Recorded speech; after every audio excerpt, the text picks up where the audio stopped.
Thank you, Albert. Good morning, everyone. Welcome to CTE Friday.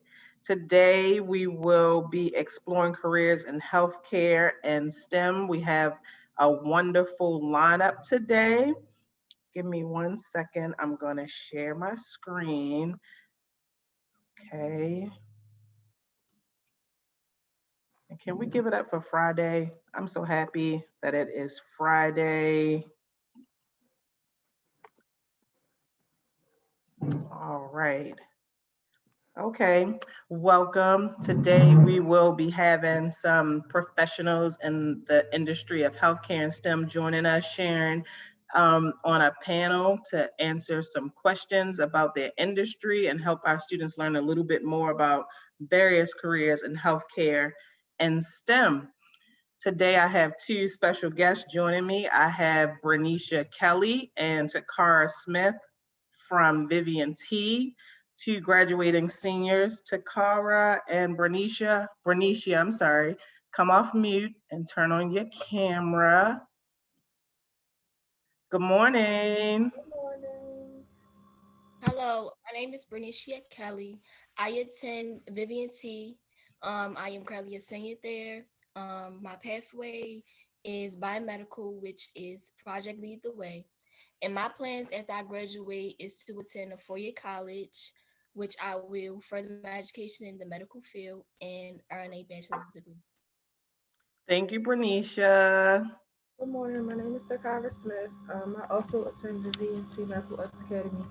I'm also in the Biomedical Project Lead the Way program at Vivian T.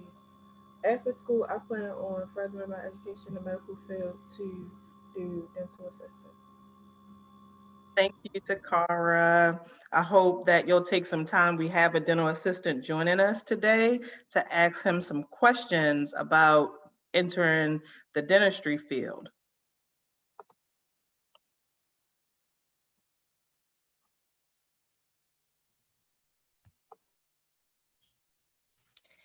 Don't let anyone rob you of your imagination, your creativity, or your curiosity. It's your place in the world, it's your life. Go on and do all you can with it and make it the life you want to live. Mae Jemison, who she was the first African American woman to travel into space. Awesome. Thank you. So shortly, we have Amani Placid from Baltimore City College, class of 2017. He's an East Baltimore native and aspiring artist, as well as a youth advocate. Omani completed the Grads to Careers and Biotechnical Institute program. He's here to share about how he was introduced to STEM and his experience at Grads to Careers and the Biotechnical Institute. Omani, if you're here, come off of mute, please. Hey, good morning, everyone. My name is Omani Placid, and yes, like Shamira said, I am an alumni to the Graduates to Careers program. I participated in the BTI program, which is the Biotechnical Institute of Maryland, a 4-month program, very vigorous. And in this program, I was able to learn the skill sets and the laboratory associates and earn a certification of completion. And I was able to learn a lot about the career field, hands-on experiments, working in the laboratory, and just meeting some very good connections and working with some very great people. I was able to first be introduced to STEM when I attended a middle school called Bluford Drew Jemison STEM Academy East. It was a very prestigious school. I joined in the 7th grade, and I joined NSBE, the National Society of Black Engineers. It was a group I joined when I was in the 8th grade, and we did all kinds of competitions. My grandfather was good at, mechanics and architecture, so I just kind of picked that up myself. And yeah, I always had a passion to do Legos and just create things, and just being able to be in a circle where I can propel those and hone those same skills. It meant a lot for me. I also attended other programs such as Empower, and that was for IT. But the IT wasn't really for me. The scientific field is what really intrigued me the most. And I worked as a lab technician, manufacturing technician with all kinds of medicines, making cholesterol and testosterone, and it's just a very exciting field to be in. So Amani, tell us a little bit about the Grads to Careers program and what you learned there, as well as the Biotechnical Institute. I learned to do things like electrophoresis, Elijah.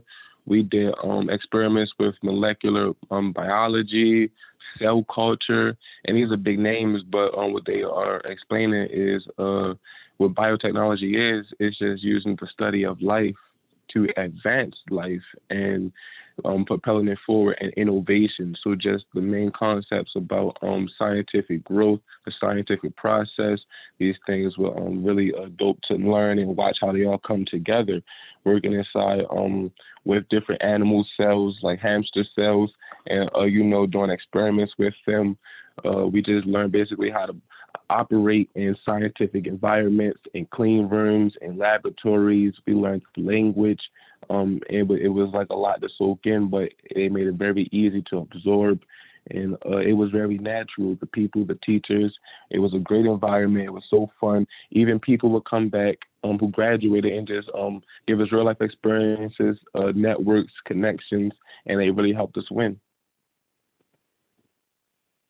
Okay, so for any young people that may be on this session today, what advice would you have for them? How can they use their imagination to become whoever they want to be? I'm pretty sure when you were young, you didn't know that you were into the field of STEM. So what kind of advice you would give to students here today? Honestly, trust the people around and have your best interest sometimes. Sometimes they run into opportunities that fit you perfectly and have faith in you. Sometimes the people that have your best interest can see something in you that you might not be able to see in yourself because your plans might not have worked out. Have faith that what you may be doing might not be in your plan, but what you may be going toward is in God's plan or the bigger plan for you. Sometimes we have to listen to our counsel and humble ourselves and do what we got to do to get to where we have to get to. I did attend a different training program right before this, but it just wasn't for me, and naturally I didn't take that course. But when this opportunity was presented to me from whoever it was presented to me by, which was my girlfriend, and it was very dope. It felt like it was perfect time, and everything flowed a little bit more naturally. I completed it, and it meant so much to me, and it makes so much of a difference to my life. So always pursue higher levels of growth, higher levels of development. Always try to pursue your better version of yourself, no matter what you're doing. And when you're doing that, you might find yourself in places with networks and connections that's going to help you flourish, just like Grads to Careers.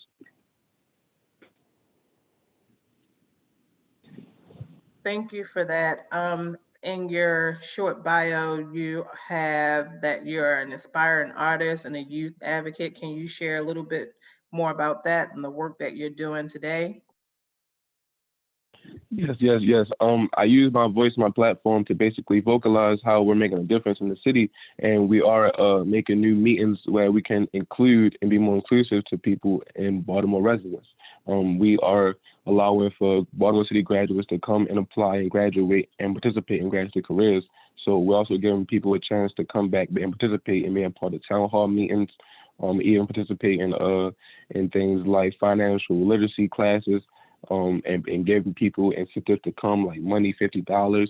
And it's like we always want people to be able to grow with us, So me rapping and me doing music, I'm just spreading my voice and showing people like, look, you can vocalize for yourself, take your power back, and just be something that you choose to be, and not something that everyone wants you to be. So just always about originality, creativity, expression. These are just ways to help us grow mentally, where we can become better people to a society. Thank you for that, and thanks for all the work that you're doing in the community. Are you doing any work in STEM currently? Oh, currently, not right now, not in STEM. I do have a lot of offers on the table, but I am pursuing entrepreneurship with my music, with my trading business, and just taking care of a lot of independent businesses on my own. I think it's time I pursue a larger craft for myself. Yes, Thank you so much for and just joining us. being able to be inside with the Okay. consulting business, like you guys allow me to speak back and advocate. And I would like to let people know that when you graduate from graduate careers, you're able to be vocalized for your own experiences. You become the champions of your own victory, and that would open up a whole new world for me. Being able to speak and give back and just volunteer and even be compensated for the work that I do, that's very important to me, and I'm going to pursue that wholeheartedly as well. Wow, thank you so much, Omani. I'm so grateful that you had time to join us. Thank you for sharing and imparting your wisdom, giving back to the students of Baltimore City. I know you'll be joining us later today for the STEM session one panel to share with our students. I appreciate you just coming here and joining us. Thank you so much.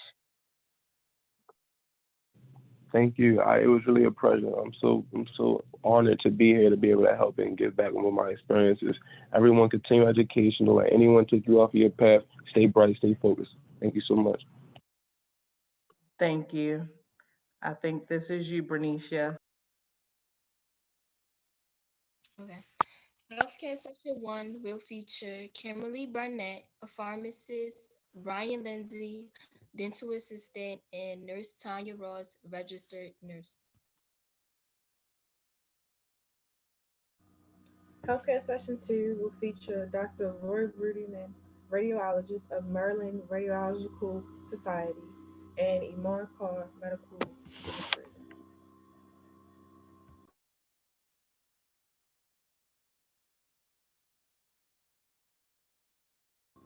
STEM Session 1 will feature Biotechnical Institute with Tim Fossett, Scientific Director, Amani Placid, City, City graduate of 2017, um, Grad to Careers alum, and Biotechnical Institute graduate.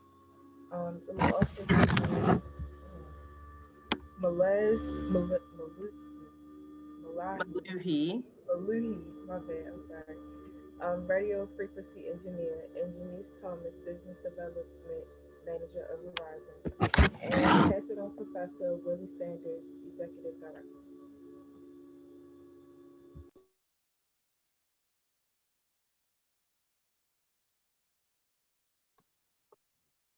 STEM Session 2 will feature Alicia Wade, software engineer, Alexis LeBroy, audio visual engineer, and Courtney Morgan, architect.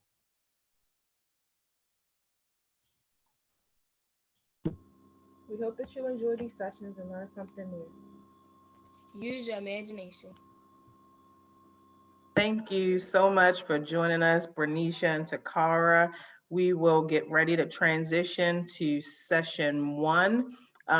For those seniors who are joining us that would like to learn more about transition supports and post-secondary supports provided by Baltimore City Public Schools, there is another senior session that is happening shortly, and we will be beginning in about 2 minutes. Thank you.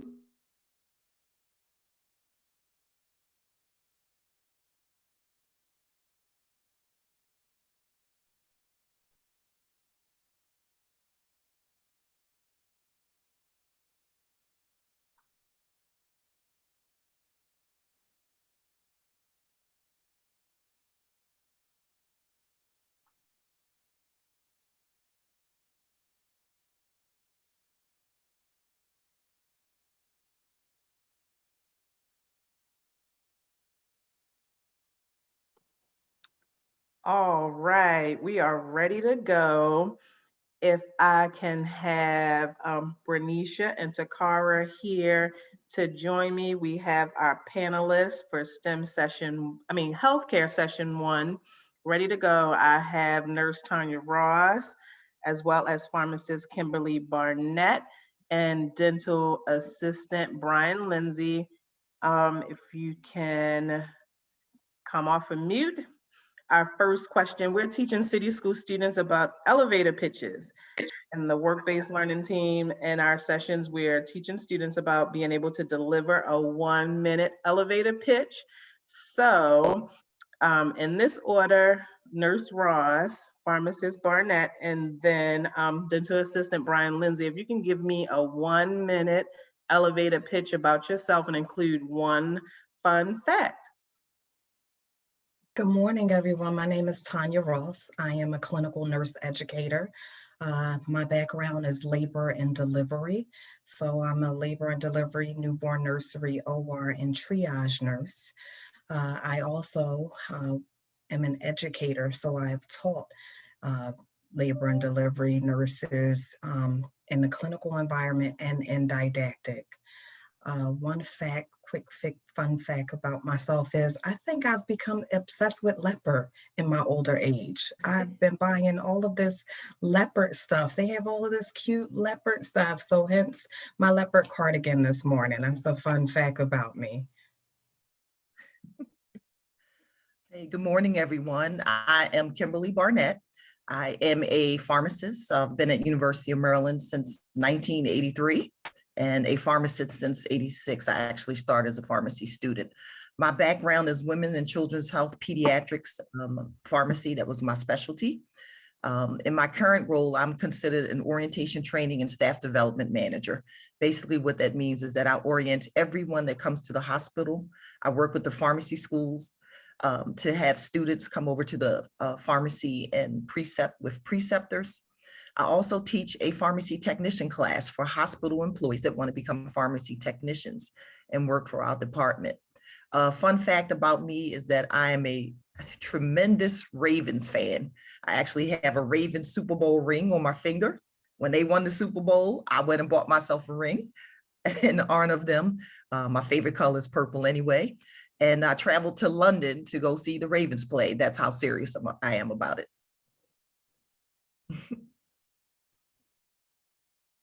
All right, thank you so much, Brian. Morning. I'd like to say good morning to each of you. My name is Brian Lindsay. I am currently, I do hold licenses for dental assisting. It's called a DRT, which is a dental radiology technician, as well as an expanded functions dental assistant licensure.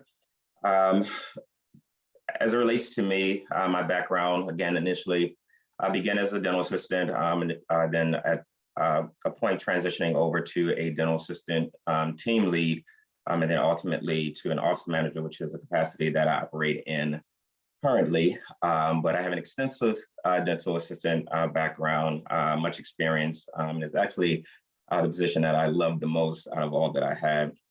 It's kind of the most interesting and kind of kept me the most busy. Contrary to Miss Kimberly, I'm anything but a Ravens fan. I'm actually a Steelers fan, so I can't relate to her at all on that. But what I would say, for me being in the dental field, especially since 2002, fun fact about me is that I probably eat more candy than anybody that you probably know. Thanks, Brian. You disappointed me saying that you're a Steelers fan, but thanks for joining us. Okay, Bernicia and Takara are going to ask you a series of questions for this panel session. I will kick it over to Takara. Go ahead with question number 2. Okay, so my question is, what's a typical day like for you in your career? Okay, I guess I could start. Be a little different now because the pharmacies, the vaccine for men do Center, and on Wednesday I was at Great Gospel Tabernacle Baptist Church preparing vaccines for people in the community. So right now my typical day varies, but most of the time I involved in leadership meetings because I'm involved with the leadership team. I'm orienting new hires to the department. I also assist pharmacy students with everything that they need to complete their rotations at the hospital.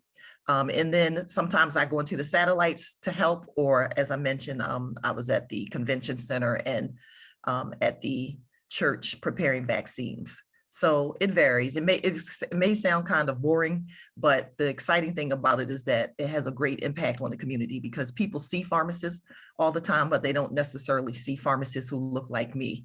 So actually, it was really sweet and really nice to be there because when I walked out, they were like, wow, you're the pharmacist? You know, it was a pleasant surprise. So I enjoyed that. Thank you. Nurse Ross, you want to jump in and answer that question? What's a typical day like for you? So much like Dr. Barnett, my days vary. So some days I'm educating, so I'm teaching a class on various topics. I also work for the University of Maryland, so I could teach a 1 hour course. I can teach an 8 hour course. So that could be one day. Some days I'm in meetings all day, so I'm sitting and going from meeting to meeting to meeting, talking about some of the issues that are raised within the medical center that we then have to create education for. So that's one of my other jobs. In addition to that, I also work part-time at a vaccination clinic because that is the thing right now due to COVID. So I work in a vaccination clinic, various vaccination clinics around Maryland and the surrounding areas where I'm helping to fight against COVID. So people are really appreciative. They come in to get their vaccination. It's very well ran and very well organized. So that's another thing that I do. And in addition to all of that, as if that's not enough, I'm also in school for nurse practitioner. So I will be finished my program in about 6 weeks. So I'm doing clinical, I'm also studying. So I will also consider myself a lifelong learner because I've been going to school for a very long time.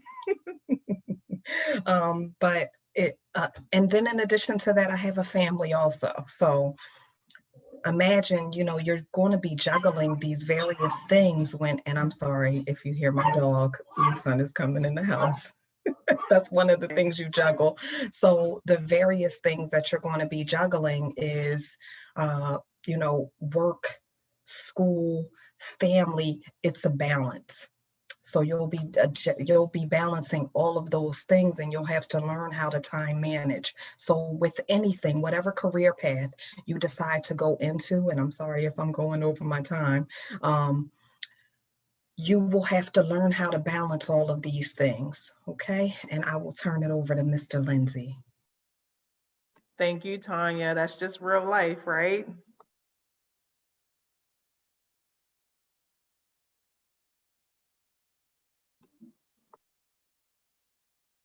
All right, so as it relates to the dental field, with any clinical profession that you enter, a lot of times just partnership in the morning from the start is key. Just kind of going over schedules to determine what the patients are coming in for and making sure you have adequate supplies and that you are absolutely prepared to treat the patients that come in. So generally the office manager of the office will conduct what we call a morning huddle to start our day, where we'll go over schedules, any gaps that we need to fill or patients that we need to call and things of that nature. The doctors will raise any concerns or issues that they may see with the schedule and point those things out. Dental assistants will, also chime in during those conversations with anything that would be pertinent for the day. So just to make sure that everybody is aligned and that that we can treat the patients with the optimum care that is necessary and required, because unfortunately for the dental profession, it's not a place that people are excited to come. So we want to make sure that we give them the best customer service and care and treatment as possible.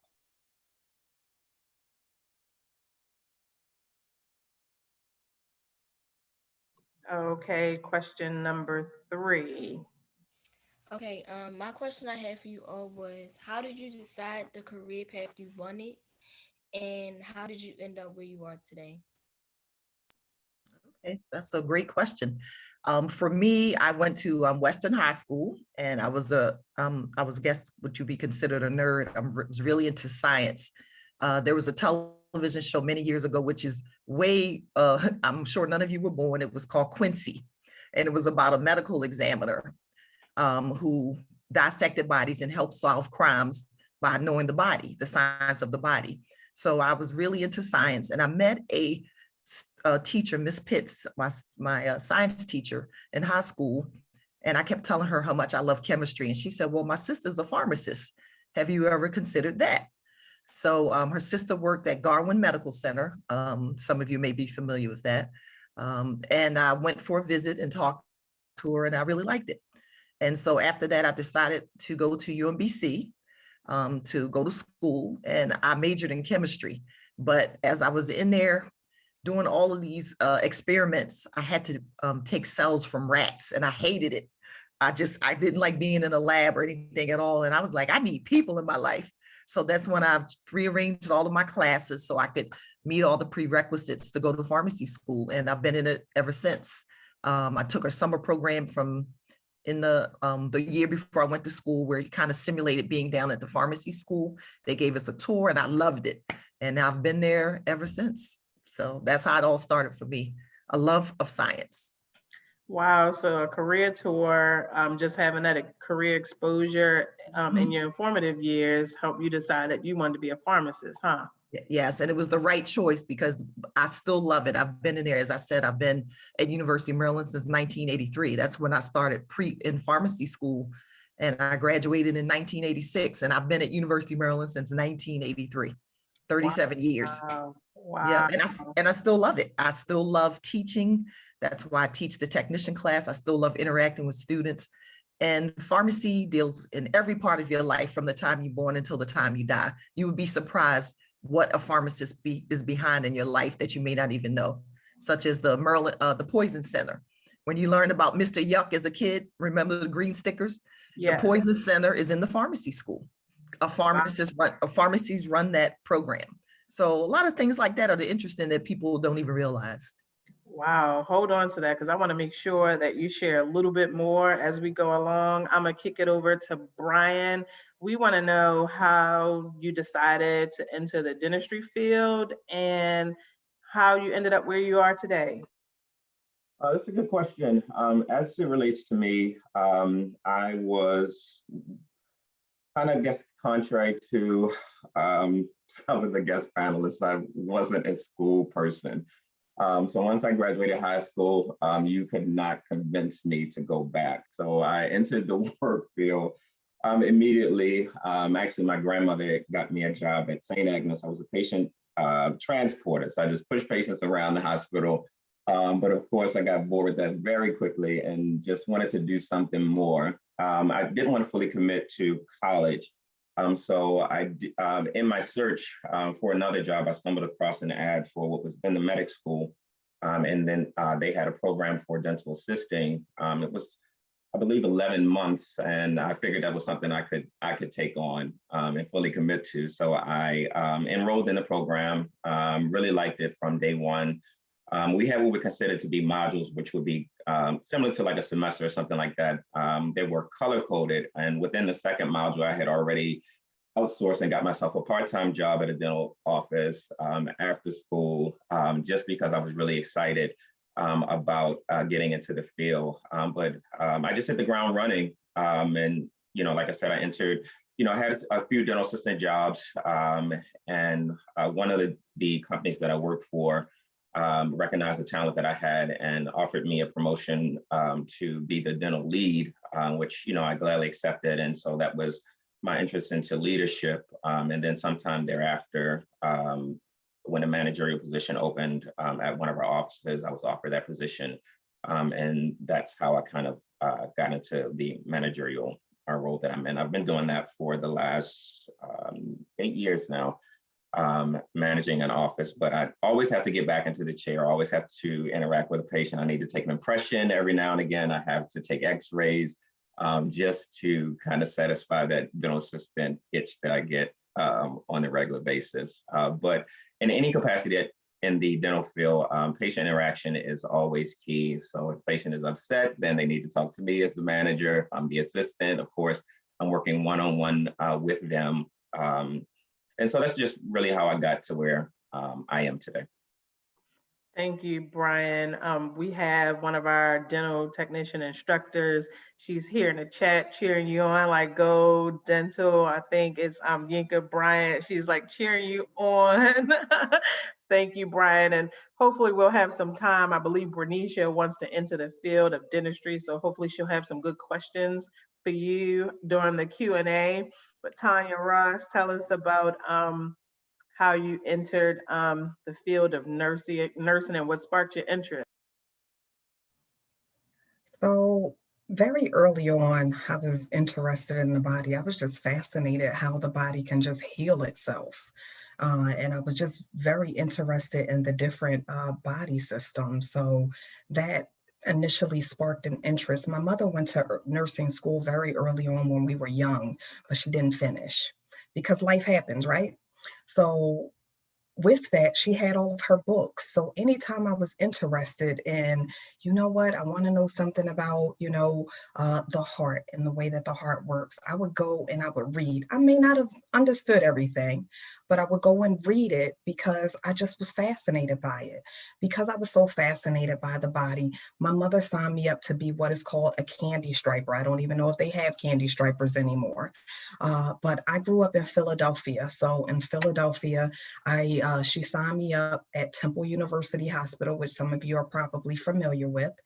And I went there at 14 years of age, and I just was just so fascinated by the nurses and the nursing staff and their breadth of knowledge and how much they knew about the body and how they interacted with not only the patients, but the families as well. And they just were rock stars to me. So, there was nothing more that I wanted to be than a nurse. However, life happens, right? So I didn't go straight to school after high school. I was top of my class, honor society, so on and so forth. Sorry for these interruptions, guys. But I didn't go straight into nursing. I went into the Army actually, and I was in the Army for 4 years, and life changed again. And I worked for Verizon, yes, the switch up. Life happened again, and I worked for Verizon for a very long time, and they started laying folks off. And I was like, I can't, I can't be laid off. I have a family, I have bills to pay. I said, I was watching television, and at this point I had moved from Philadelphia to Baltimore, and I was watching, and there was a nurse on Fox 45 from CCBC talking about the nursing shortage. And at that point I said, why didn't you finish that or fulfill that dream? At this point I was married, had a child, and of course a full-time job. So I became determined at that point that I'm going back to school. And that's what I did. I went to CCBC. I was evaluated. I had been out of school for a very long time. So I initially took the assessment test, and I'm sorry if I'm going over, but I kind of want to walk you through these steps that I took. I went to CCBC and I took the assessment test, and they had me in all of these remedial courses. And I said, no, I'm not wasting my money or my time on remedial courses. So what I did was I went to the GED book, and every evening I went over the math section of the GED book, and then I read everything that I could get my hands on, just so I can get used to how the sentence structure and context clues were, again, because again, I had been out of school for a very long time. I went back and I took the test again because they allow you to take it twice. And when I went back, I only had one remedial math that I had to take. I took that over the summer, knocked it out real quick. Now, the great thing was at that time, Verizon paid for me to go to school. So all of my classes were actually paid for. So they took care of all of that. When it came time for me to get into nursing school, I didn't get into CCBC. And I'm telling you that because I don't want you to give up. And I'm going to tell you what a friend told me. no college has a monopoly on whatever degree area you want to go into. So if you don't get into one program, they don't have a monopoly on it. That won't stop your shine, okay? So what I did was I applied to Coppin State University. I got into Coppin State University, and by the time I finished, I had a degree higher than all of the young ladies that I initially started with, because I then had a bachelor's as opposed to an associate's degree. After that, life changed again. I had another child, and my girlfriend said, "Girl, you ready to go back to school?" And I was like, "No." They said, "Well, Maryland Higher Education Commission, which they call MHEC, is not only paying for us to go to school, they're paying us to go to school. You're going back." I was like, "Oh, okay. Yeah, I am going back." They paid for my master's degree. I went every weekend to Morgan State University from 8 a.m. to 4 p.m., even if I had to go to work at night from 7 p to 7 a every weekend for 18 months. And that's how I secured my master's degree. Not only secured a master's degree, but I also had no student loans, or I only had to teach. And when I taught, I got paid to teach. So, I mean, it was a win-win. And in addition to getting the degree and being able to teach, they paid me to go to school, and I made about $50,000 just to go to school. They cut me a check, okay? So there's money out there for you to go to school if you cannot afford to go to school. Life happened again, and I'm going over my time because I see Shamara, but I decided life changed again, and now I'm going back to school for my nurse practitioner because I miss the interaction between patient care. I'm behind the scenes a lot of the time. I don't interact with patients, but that is a lot of bit about my how I got to where I am today. I'm actually just cheering you on. Thanks for sharing that. Thank you for being on the front line and all your hard work, passion, and dedication. I actually worked for MHAC, so they definitely have a lot of money out there for you seniors that are on the call. So make sure you get that money and get paid to go to school. There's plenty of money in the state. But thank you so much, Ms. Ross, for sharing. Bernicia Takara, what's the next question? Next question is, what credentials or certifications are required for your career, and how can a student enter your industry with a high school diploma? We're going to start with Brian, then we'll go over to Tanya, and then Mrs. Barnett, in that order. Another great question. As it relates to dental assisting, you can enter the dental assisting field without a certification. It would be very challenging to do that, though, as many doctors have kind of shied away from what we consider to be bench training staff or teammates for those positions. So minimally, one of like the dental assistant program, which are offered by some colleges, I believe, CCBC has a dental assistant program. I know for sure Fortis has one, and generally they're like 11 months to a year to secure the necessary requirements to challenge the exams that you would need to take for radiology. But just the radiology license alone would definitely get anyone in who's interested. And like I said, any type of dental assistant course would cause you to be eligible for that. And that's for dental assisting. You also have hygienists. That's like a 2-year program that are offered at most community colleges as well. And so that's just a matter of getting the prerequisites and then also taking on the actual program again. And the program itself is during like 2 years. But as far as front desk or something like that, that could definitely be an option to kind of get in and gain the knowledge and transition over. The beauty with dentistry is that a lot of times when people come in one role, they always wind up transitioning to something different. You're sitting at the front desk and then it's like you see what the assistants do, and then you might want to transition over to that, or as an assistant, you see what the hygienists do, and you get a interest in that, and then you transition to be a hygienist, or I've seen even hygienists, transition to be a dentist. So it's a wide range of possibilities, but you can definitely get in. Like I said, it'd be a little challenging to get in with no certification, but minimum obtaining the radiology would be sufficient. Thank you, Brian. Nurse Ross. So as a registered nurse, there are a few ways that you can get into nursing. However, the first is having a high school diploma. So you're almost at, one of the pivotal areas of what you need in order to start your career. However, you do need to have a degree. It can be an associate's degree, it can be a bachelor's degree, are the two usual entry levels. But there's also a bachelor's to master's program and on up, but you definitely need at least an associate's degree. Oh, I want to say one thing. I get a lot of questions from folks who are interested in getting into the nursing field, and they say, should I become a PCT before I become a nurse, just so I can see what it's like?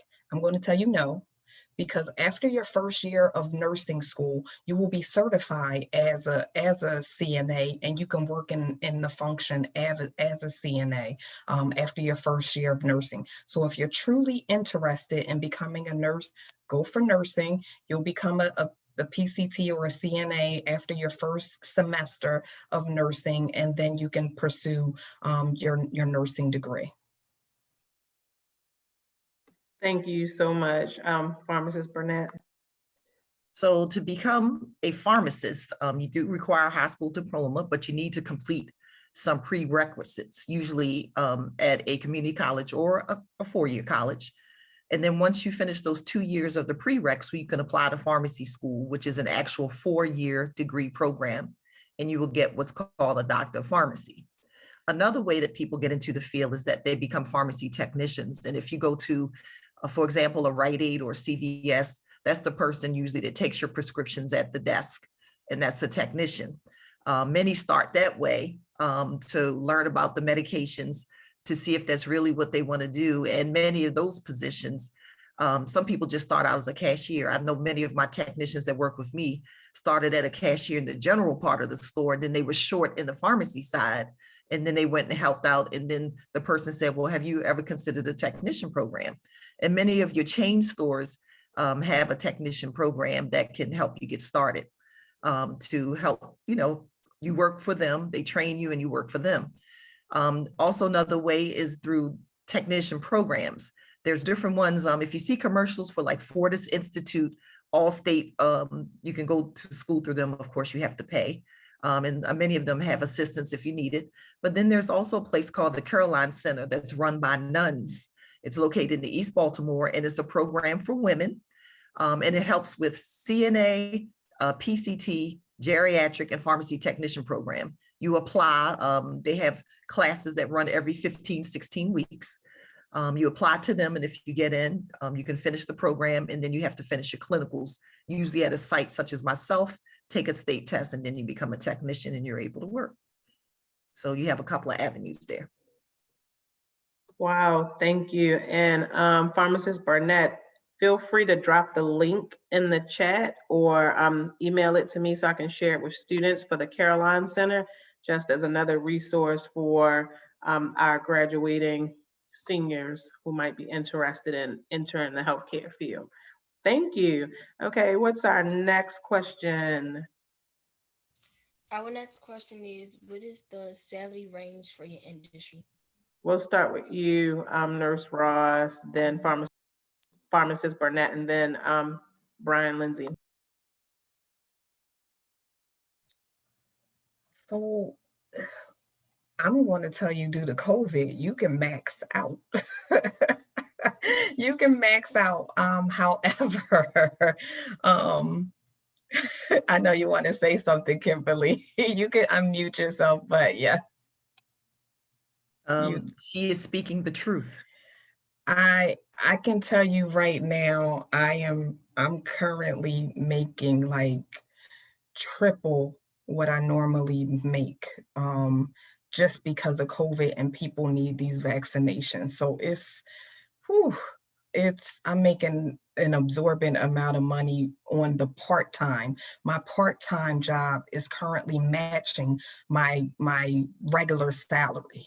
So coming into nursing, I would say that the salary ranges is going up. So I would say probably about $50,000 to $70,000, depending upon what specialty area you go into. Okay.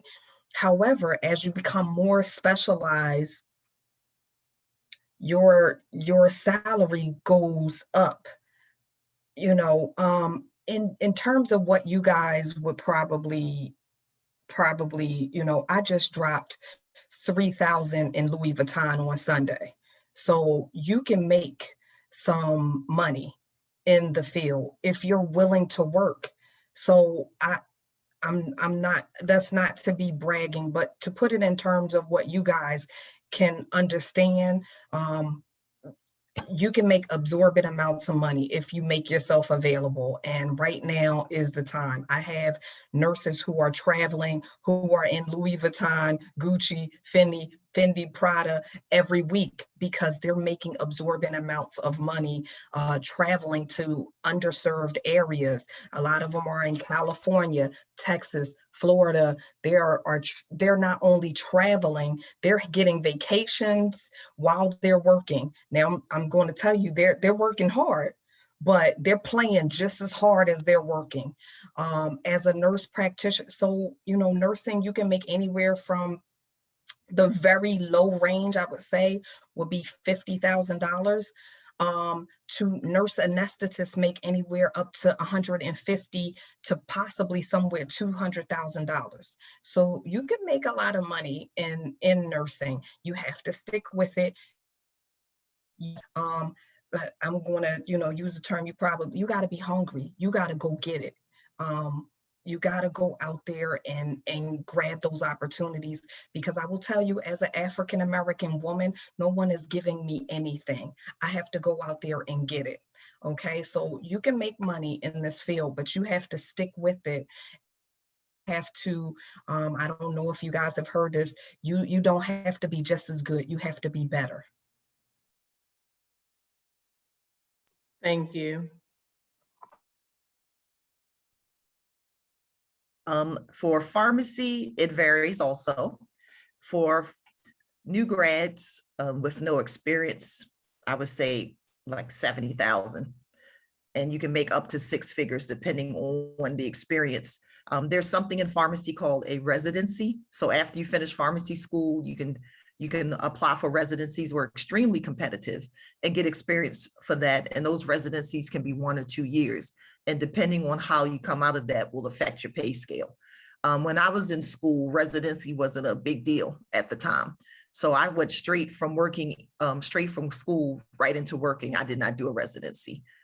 So that can affect your money. So you can make anywhere, and then retail, when you see the retail pharmacists, they can also make up to 6 figures too, depending on where they work, experience, if they worked there before as a student, things like that. So it varies, but it's a very good field. And I would also like to add, it's very good for women. When I started, pharmacy was 90% male. It is switched and now it is 90% female. So when you go to the pharmacy, you'll see more women and more diversity than you've ever seen before. So many people choose the field, especially women, if they want to have a family, because you can work part-time and make good money and still take care of your family.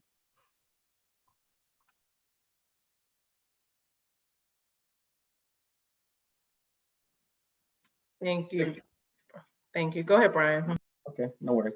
So I'm just going to come from a hourly standpoint. Like when we look at Maryland's like minimum wage, look at that being roughly around $11.75 an hour. Coming into dentistry as a dental assistant, generally the starting salary, I think right now is around $20 hourly to kind of get in with minimal experience. On the hygiene level for hygienists, starting salaries are roughly $45 to $50 an hour for them. For dentists, that's kind of a gray area because again, if you own your own practice, you can make a lot more. If you are an associate in a practice, then you would again have to, be paid like off of like a commission. But I would probably say like roughly around $70 to $100 an hour for a dentist easily coming in to the field. So it's a wide range. Again, as Dr. Ross kind of touched on, it's really what you make it, is what you put in, what you're presenting, what you are selling of yourself and your skills and knowledge in the field that you have. And that's with any field. And with all the medical professions, it's constant and consistent, like touching up on your skills. We have what we call CE credits that you have to kind of, get those a set amount for, different positions and different titles or degrees that you hold, just to make sure that you are staying on the cutting edge of medical technology, if you will. Thank you. And it looks like we're about 5 minutes at time. So I'm going to ask a loaded question and give you all a minute or two to answer. But 3 parts. The first part is, what is a challenge for your industry? What is a highlight for your industry? And if you could give one sentence or advice for students who may be interested in entering your industry. So Brian, I'll let you kick this off. We'll go to Pharmacist Barnett and then to Nurse Ross.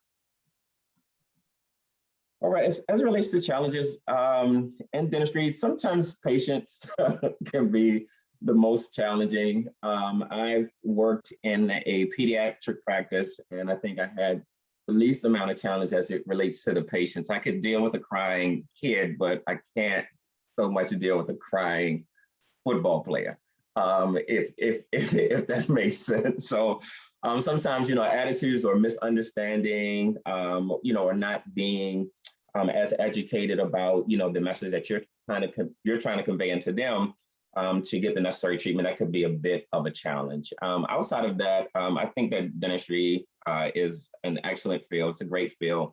One of the highlights for me from the way that I look at it is that, if you're a dental assistant, a hygienist, or doctor, if you get terminated or leave your job today, you could temp at an agency tomorrow and not miss a beat. There's always open positions for dental assistants, for hygienists, and for dentists as well. So it's a field that is not going to go anywhere anytime soon, and it's very lucrative, and there's a wide range of possibilities for you. Possibilities are endless. What I would advise if you're looking to go into dentistry is just review the different, areas that you can fall into. Don't just always take the least road travel. Dental assistant is probably the easiest position to get into, but I kind of really encourage people to look at being a dental hygienist at minimum, because it's a very lucrative career, and again, possibilities are endless there. Thanks for sharing that, Brian. And in the chat, our dental technician instructor, she said you have to have thick skin to be a dental technician. You will get no argument from me there at all. Okay, Pharmacist Barnett. I would say that the challenge is that medications are very expensive, and some people choose, have other life choices they have to make before they'll take care of their home instead of their health. And that's something that really affects our community.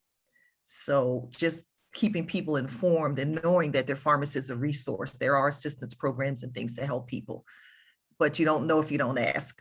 Pride plays a big part of it, but it affects your life. The highlight that I would say is for pharmacy is really on the forefront now, the profession. And that's because COVID has really brought out how important pharmacy is. we all are important, but now that you see that pharmacies and pharmacy technicians and pharmacists are giving immunizations to the public, that didn't happen too much before. They did it for flu and other vaccines, but people knew about it, but didn't really partake in it. But now we are really in the forefront. We're everywhere. Now majority of your pharmacies are providing vaccine and helping the community. So that's one thing that I think is a highlight. In terms of going into the field, the one thing that I would say is don't be afraid of science and math. You use math all the time, but it's the way that it's presented to you. For some, it's very challenging. But as I tell many of my students, you have to put it, when you teach, you have to put it to them in a way that they can relate. So if I mention Air Jordans, if you had $500 for Air Jordan, if you had this and subtract how much money would you have, they could tell me. Now, when I add the medications to it, they were like, I don't get it. I'm like, it's the same thing. Let's just switch it up. So I would say, don't be afraid, of your path. Fear is good. Fear challenges you, and make sure that you take advantage of every opportunity.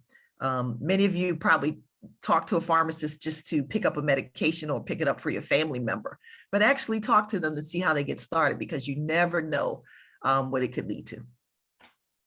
Thank you so much for that. And thanks for just highlighting the importance of science and math, which is why we're just hosting this event today, to expose our students to just the multiple possibilities within those fields. Nurse Ross. So what I will say is a challenge is, like I said previously, actually being a Black woman in a field that's dominated by not African Americans, and not really understanding our challenges. And it's becoming very apparent, all over the world. It's highlighted all over the news. So just sometimes being a Black woman and being a professional is the most challenging thing, because it's not about my education. You wouldn't hire me if I, you wouldn't hire me if I did not, have the credentials, or if I didn't have the experience or the know-how to do my job. It's just sometimes, you step in the room and people aren't prepared for you to be there, but that's okay, because you're there for a reason. All right. The next thing, the highlight is really, it's very simple. It's probably cliche. It's helping people. When you get that person that says, thank you so much, and they're saying it from the bottom of their heart, and they really appreciate you, that's worth more than any amount of money I can make. The money's good, but the appreciation that you receive is just, it's nothing that compares to it. My advice is to set a plan. Have your plan in place, and the best and well-made plans fall through, and that's okay. That's okay. Have a plan B and C and D and E and F, but set a plan, okay? And there was a quote that stuck with me from the first orientation of nursing school that I attended, and it was, if you fail to plan, you plan to fail. So set a plan. Get a plan in place of, this is what I'm going to do, and this is how I'm going to get there. But that's my advice to you. Thank you so much for having me this morning. It was a pleasure being here with you all. Thank you so much, panelists. Nurse Ross, someone wants to connect with you, so I'll send you an email and connect you with them. It's actually a student. I'll be sure to get that information. Thank you, pharmacist Kimberly Barnett. Thank you, dental tech Brian Lindsay. It has been a pleasure having you join us for our event, Exploring Careers in Healthcare and STEM. I learned so much from all three of you today. I'm just an educator, but I encounter all individuals in your industry all the time, because I have to see a dentist, I have to go to the doctors and see the nerves, I have prescriptions. So I just appreciate the work that you're doing. Our students, just on behalf of City Schools, we're so grateful to have you share. Shortly, we'll be beginning our second healthcare session. I will put up the PowerPoint. We have our second healthcare session, which includes Dr. Roy Rudeman and medical illustrator Iman Carr. We will give them about a minute or two to get set up, and then we will begin our second series of questions in this panel. So I'll give it 1 minute.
All right, Bernicia and Takara, are you there for us to start the second healthcare panel session to ask our panelists the next set of questions?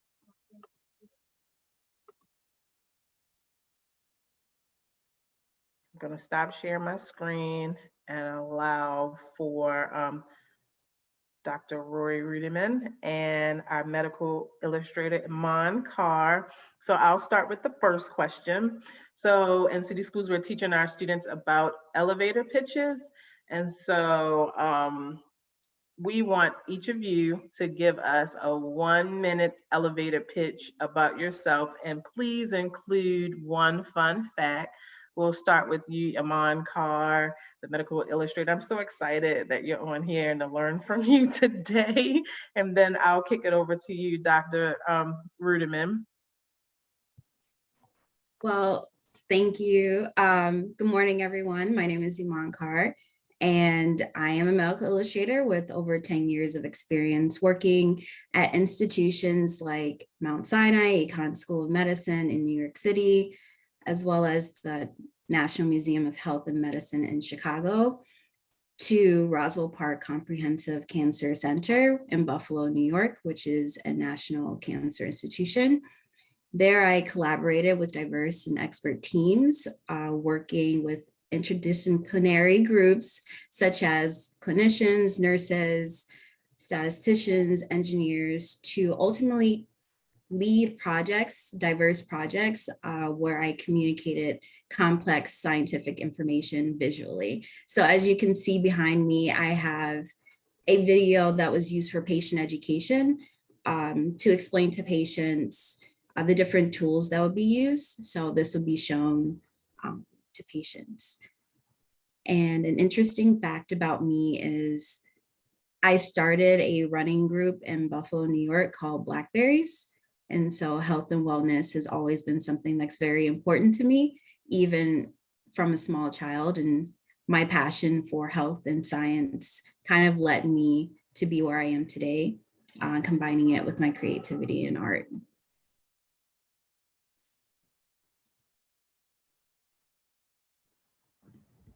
Good morning, everybody. My name is Dr. Roy Rudeman. Thank you so much for having me.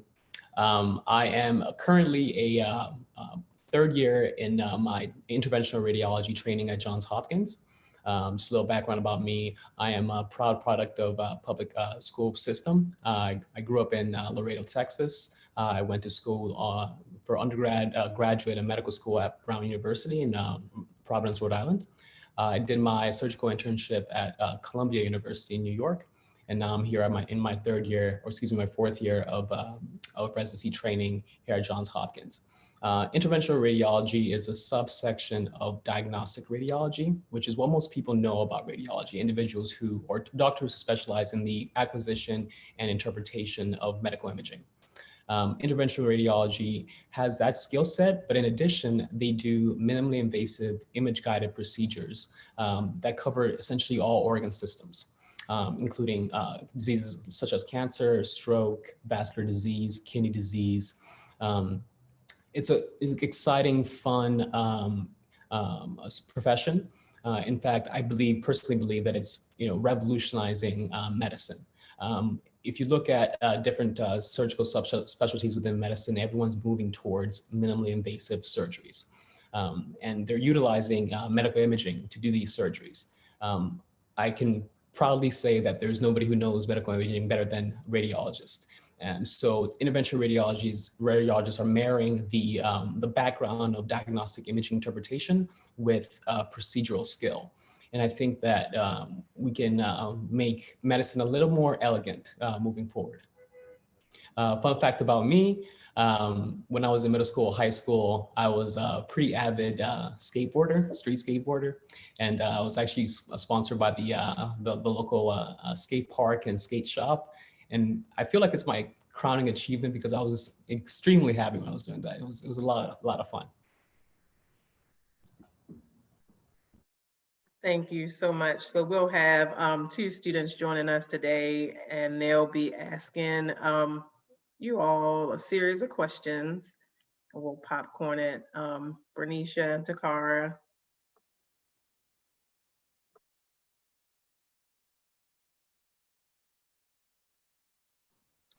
Okay, our first question we have for you all is, what is a typical day like for you in your career? So I can start this off. So a typical day for me would be, it really depends on the day. I work with a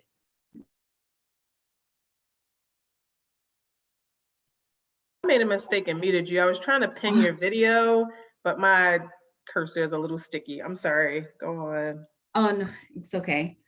So as a medical illustrator, you have clients that you work with depending on what type of hospital that you work with. So when I go to work, I usually have multiple projects that require different levels of skill. So sometimes they'll want an animation or they'll want illustrations. Medical illustration is very broad in the type of mediums that can be used.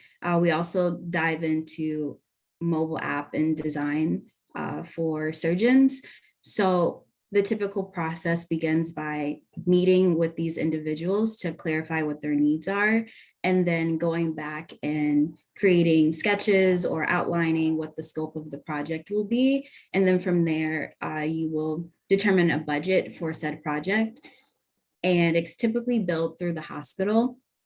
And once that's clarified and squared away, we will begin a different series of the design process. So starting with the sketch and then a colored draft and then the final draft. But if it's an animation, it's a little bit more extensive because you have narration, you have to come up with the script.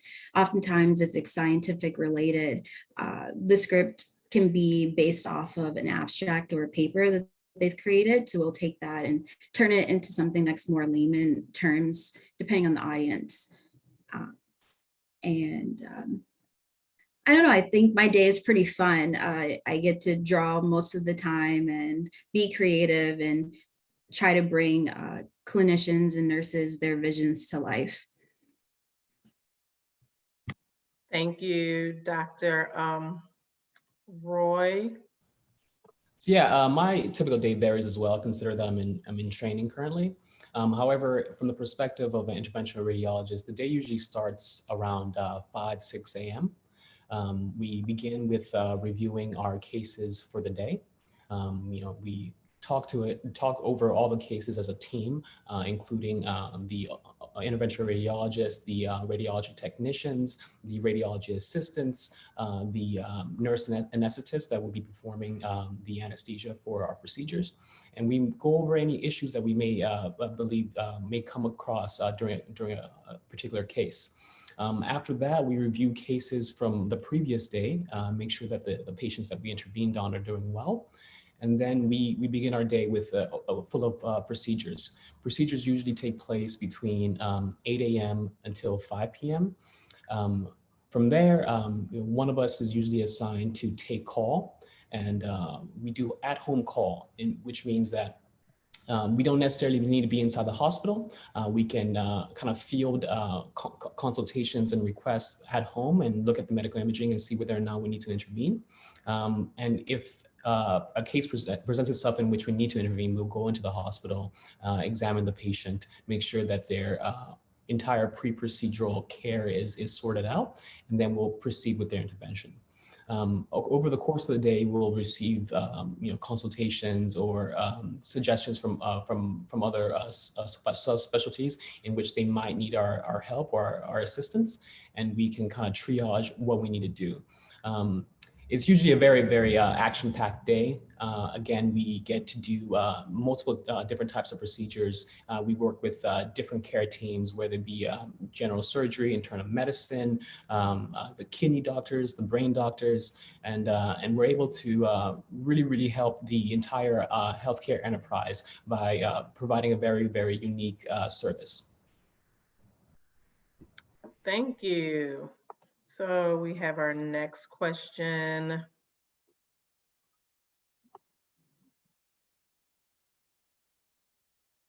Hold on, I'm trying to find the question. Hold on.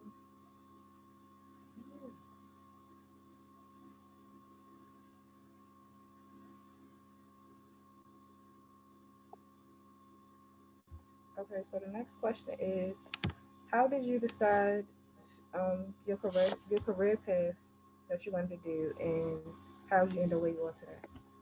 And Dr. Roy, you can answer that first, and then we'll kick it to Iman. Sure. I've come from an immigrant family. I moved to the U.S. When I was 7 years old. I was born in East Africa, Rwanda. And I think healthcare really provided financial stability for my family. Both of my parents are nurses. Several of my aunts and uncles are nurses. And, growing up, I've always felt like I was kind of being groomed to be a part of healthcare.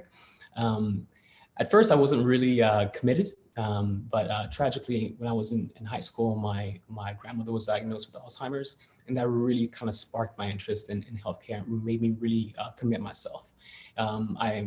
I was fortunate enough at the time to be attending a health and science magnet in high school. And then from there, I took the initiative to apply to a program at Brown University called the Program in Liberal Medical Education. This is a program that affords you early acceptance into medical school straight out of high school. So I was kind of committed to be a doctor at age 18. And I never looked back since. The way I got here is being goal-oriented, being detail-oriented, challenging myself, believing in myself, and using my my network, my family as a harness of support to make sure that I arrive at where I'm at today. Thank you. So I am originally from Chicago, and both of my parents are engineers. So they kind of laid the groundwork for me to kind of pursue something that not only that I really enjoyed, not so much that I would be unhappy with, because most of their careers, they sort of took that path to find something that would provide them stability. So for my time, they really wanted me to find something that made me happy and put together my passion. So my dad was actually the one that discovered this program. And at the time, it was one of 3 schools that offered it as an undergrad program. And the program was at RIT in Rochester, New York. Rochester Institute of Technology is the name of the school. And at that time, it was the only program that offered medical illustration as an undergrad program. And what I enjoyed about it was I had taken gross anatomy, and not only were we dissecting a human cadaver, but we would also draw different parts of the body, just really understanding the anatomy of it. So like the sacral plexus, you know, the different parts of the body. And then from there, it really clarified that I enjoy making things that are very complicated, simple visually. So that kind of kicked off the passion for me from that point on. Thank you. Takara and Bernicia, do you have the next question? Okay, our next question is, what credentials or certifications are required for your career, and how can a student enter your industry with a high school diploma?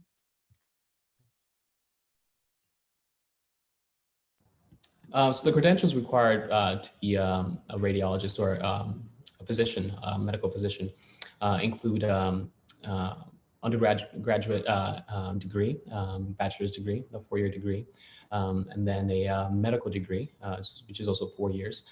There are programs that offer kind of expedited medical bachelor's and medical degrees, which you can complete both within 6 to 7 years. Additionally, you have to undergo residency, which is for at least diagnostic and interventional radiology, a total of 5 years, plus 1 year of fellowship. So altogether, it's kind of hard for me to say this out loud, but it's about 14 years of schooling. But in terms of ways to enter the industry with a high school diploma, within medicine in general, there are definitely jobs that can afford you that opportunity, namely certified nurse assistant and medical aid. I believe that you can achieve these, you can gain these occupations via vocational schooling or certification. Yeah. Thank you. This is all exciting. I feel like a student and a kid. We have the next question.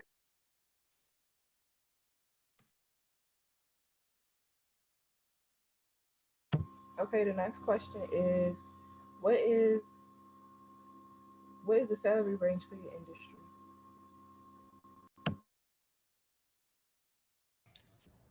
So it can vary. Specific to diagnostic and interventional radiology, typically on the median salary is around $500,000, around $530,000. For other jobs within radiology, for example, radiology assistant or radiology technologist, it can vary between $60,000 to $100,000. I think I included a PDF that kind of where organizes the different opportunities within radiology and the associated hours and salary. I included what's called a medical physicist and informaticist. Medical physicists can make around $80,000 to $100,000, even more, and whereas information technology or informatics or medical imaging professionals, they can make around that same range, around $80,000 to $100,000. And for medical illustration, it really depends on your level of expertise. So for just a bachelor's, it typically ranges between like 45 to 60,000. And then if you get an additional certification and you become a CMI, that's a certification of medical illustration, you can reach about 70,000. And then if you get your graduate degree and you move up in the ladder of positions, like say you become like an art director or creative director, it's more likely to reach that 100,000 mark. Thank you. And Dr. Roy Rudeman talked about a chart that shows the career paths and the salary ranges and how to enter in the field of radiology. I'll be sending that out to instructors to share with students. If you have any additional questions, please put them in the chat. We want to make this as engaging as possible. Bernicia and Takara, go ahead and kick off the next question. Okay. Our next question is, what are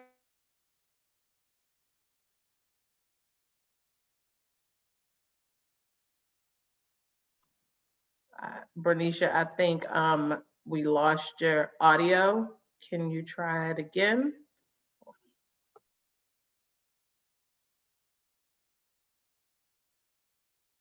Or Takara, you want to jump in? I'm sorry, y'all couldn't hear me. I'm sorry, my internet went out. I'm sorry. Okay. Um, my question is, what are some challenges for you all industry?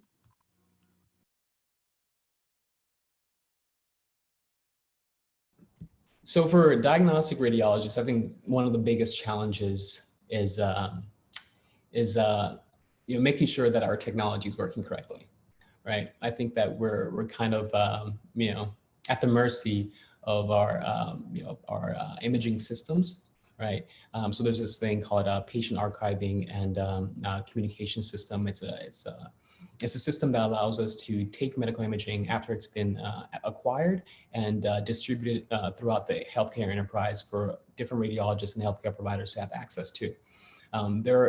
Not infrequently, there are issues with this in which the system goes awry. And if it wasn't for our informaticist or IT team, I think that we would have very, very painful day-to-day experience. They're always there to help us out. They're always there to troubleshoot any issues that we might be having with our system. And I really appreciate them. Aside from that, I think Nurse Ross had mentioned being a Black woman or Black individual within healthcare. Even with radiology, I think that rears its ugly head. You might not be interacting with patients directly a lot of the times, but there are definitely microaggressions that come across, and that can be challenging. And again, to echo Nurse Ross's sentiment, I think that you just have to continue to believe in yourself and know that you belong there. You've done everything that you needed to do to earn a place there, and you're there to provide a service that will greatly impact individuals' lives. Either save their life or greatly improve their quality of life. Thank you. I just want to take a moment to acknowledge Iman's background. I am over here standing. She said that they're actually illustrations that she created, and they are amazing. I was so excited to have her come on because I've never even heard of a medical illustrator. And she said she actually created these backgrounds. So students, I hope you see how fun science and technology and medicine can be. Yes, they're dope, Tanya. Thank you. I really appreciate that. This is a lot of, you'll see them rotating between different works that I created. So before I talk about the challenges, I want to say that medical illustration is a very small field, very small, very niche, and not many people are aware of it. And when I was introduced to it, I was probably the only person of color and probably the only woman in the room. And I still saw so much value in it because I think it's important that these stories are told by diverse people and that diversity is needed in how we communicate information, even if it's just an illustration, even if it's just an animation, being able to, even down to the content, being able to explain this to a wider range of audiences is very important. And that starts with the people that are behind that. So I really put value in putting myself in creative spaces that are predominantly white. So I would say one of the biggest challenges is constantly only being that person of color, only woman of color in those rooms, and keeping my ground in what things should look like and how things should be communicated so they reach more audiences rather than the standard audience.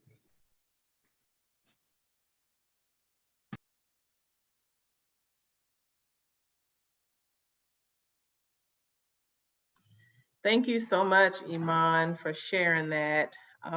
I hope you all are enjoying this. We'll go to the next question. The next question is, what is a highlight about your work?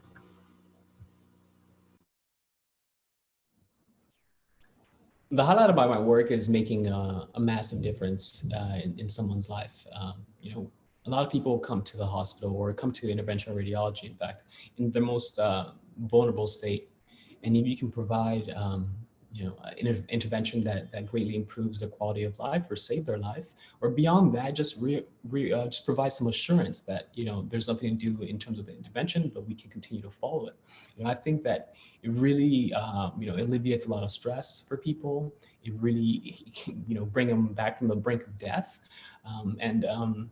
As one of the panelists earlier said, there's no greater feeling than that. A lot of people look at doctors and they say, oh yeah, they get all this money, it's awesome, yeah. But honestly, if you want to make money, if that's your goal, I don't think you should become a physician. The most important thing that we care about is the impact that we can make in somebody's life. And that is undoubtedly the highlight of my job. Thank you. So historically, there's always been a gap between minorities or diverse groups and healthcare. There's been like this fringe relationship as far as trust and like empathy. And so I think having this panel and of like diverse individuals in the creative field is very helpful to bridging that gap by having more diversity. But in terms of my field, oftentimes people don't really understand what's happening. And so like if you give them a pamphlet of just text, that's not really helpful. Even though it might be in a third grade reading level, which is what a lot of companies are trying to do more of. So it's easy to read from all variations of like family stature, even if you're a child to an adult. But really where my work comes in is making things visually appealing enough, but also engaging and informative for people to understand what's happening to them, whether they be patients, teaching them about a certain procedure, or surgeons teaching them how to do a surgery well, whether it be through an app or animation or even a sketch. You'd be surprised how many surgeons draw, but they don't get to they don't get to do that as much. But a lot of surgeons, they're visual learners. If you think about the body, it's really about like that shade, that highlight of this to differentiate like certain body parts. Because once you're in the body, you may not realize this, but everything kind of looks the same color. Everything is sort of like this pinkish like hue. So like having some sort of like to be a doctor, you have to have some sense of like visual cues. So I think medical illustration helps as a resource to determining certain things like that. So I really enjoy making that visible, those little nuances through images and pictures. So I would say that's a joy. Nothing's really the same, like everything's sort of different.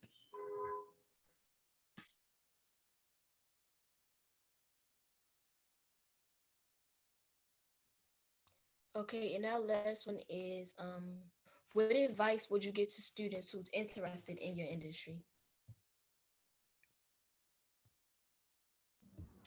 I would say start early. There are a lot of opportunities for high school, even middle school students to get involved, and we're trying to do our part as a member of the Maryland Radiological Society to establish longitudinal mentorship with students that are interested in radiology.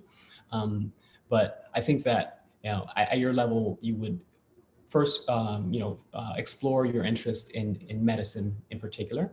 And then from there, kind of hone in on what you're interested in within medicine. I think that as a high school student, you kind of have to be open-minded because life comes at you fast, and your interests kind of change from day to day. But if you are interested in radiology, I think you definitely need to start early, kind of link up with individuals within the field, and figure out whether or not it's something you can see yourself doing. Yeah, and I would say for medical illustration, just being willing to continuously learn in medical illustration. There are tons of different tools, whether it be like pen and paper or drawing on the computer, to Adobe Creative Suite for any of you that are familiar with digital drawing platforms. But I think this could be said for any career, just being open to continuously learning new tools or new ways of doing things, and to never lose that sort of curiosity about what you're interested in, or what you enjoy. Because I think as long as you're constantly curious and interested, you'll continue to want to grow and push yourself. So find that thing that makes you consistently curious, not motivated, because that goes away, but that's engaging to you. Thank you so much for sharing.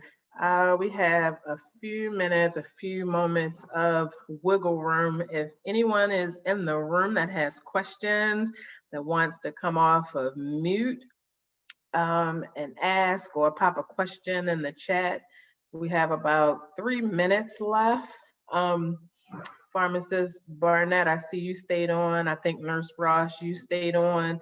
Did you have any questions for the panelists that we may not have touched on? Hi, Iman, I have a question for you. Are you doing any work with illustration related to COVID-19? And the reason I asked that question, because as we know that affects our population the most in terms of morbidity and mortality. And a lot of it is just that they, based historically, and it's warranted, that they don't want the vaccine because of things that have happened in the past, but it is definitely killing our people. And so I wanted to know, are you doing anything with illustration related to that could be shared with the public or different communities to help educate? Because right now everyone's a visual learner. So that was my question for you. That's a very good question. I didn't mean to put you on the spot, but I was just wondering, also working in the healthcare field, like, did you have any other questions that we may not even think of to ask, to learn about? Thank you. Yeah, thank you, Kimberly. That's a great question. And it really depends in terms of my position.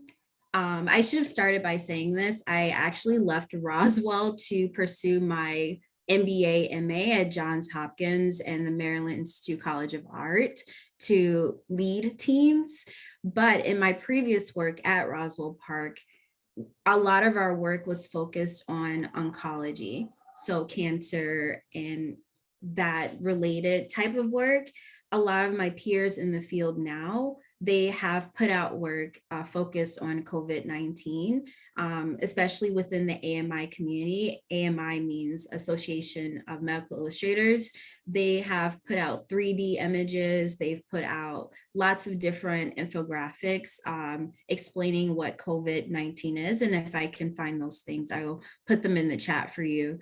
I think it's a little difficult because sometimes the field is so small and we're kind of siloed within health institutions oftentimes that our work doesn't reach the public as much. I would hope for the AMI or medical illustrators and medical illustrators in general that they put more of their work online so it can be shared with the public more easily, and so they can get that information. But for the most part, when creating these images, they're mostly shared within the hospital institutions, depending on where they're working. So patients will most likely see the images rather than someone you may be able to Google an image, but that's standardly how it works. Hopefully that answers your question. Thank you. Yes, it does. Thank you. Thanks. I just want to take a moment to thank you both for joining us. I am so elated to have learned from you on behalf of City Schools. I just want to thank you for sharing with our students and helping them to use their imagination at the beginning of this. We had a quote from Mae Jemison, and it just encourages our kids to use their imagination. So just having you come to join and share in, I think even as an adult, I am using my imagination about where I could possibly go, or my own children, what they could become. So you just coming to share and join is such an honor to have you both sharing with our students. So thank you. And in 1 minute, we will be starting our session 1 for STEM and inviting our panelists. I'll give them 1 moment to get situated and we'll transition to our STEM panels. Thank you, Iman, and thank you, Dr. Roy Rudeman, for sharing with us today. Thanks, Pharmacist Barnett and Nurse Ross, again, for sharing with us. We greatly appreciate it.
So again, we will be beginning shortly in this STEM session. Panel 1, sorry, it's a lot of S's, almost got tongue-tied.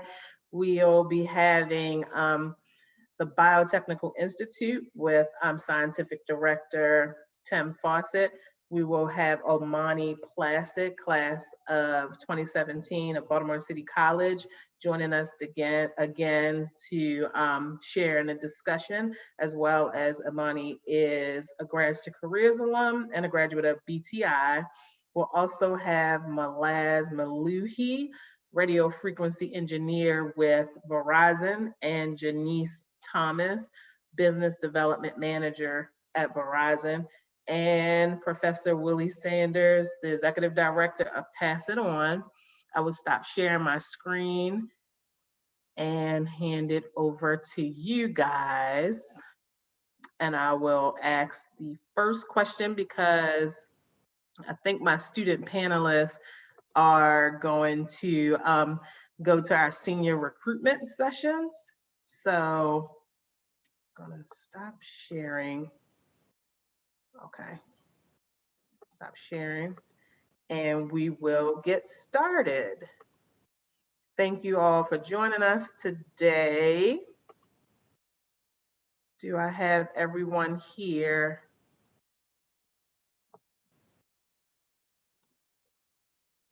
Okay, so I'll get started with the first question.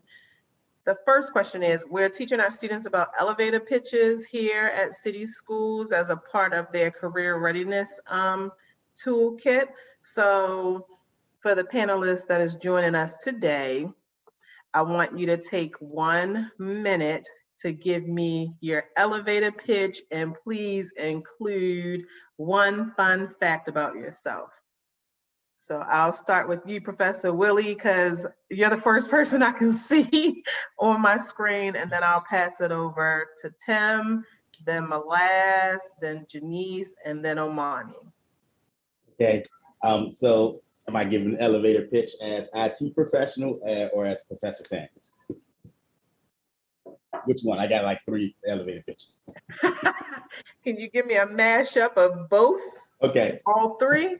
Okay.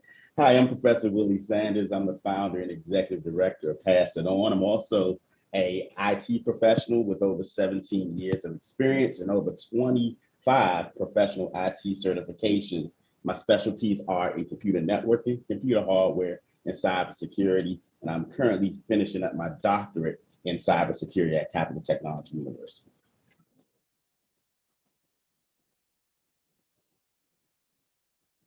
Thanks, Okay. Tim.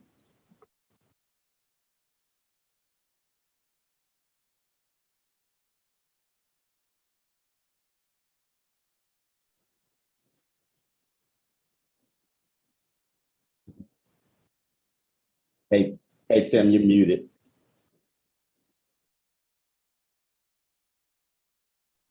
Thank you there. I'll start over again. Thank you. So my name is Tim Fossett. I have a PhD in biochemistry and an undergraduate degree in biochemistry.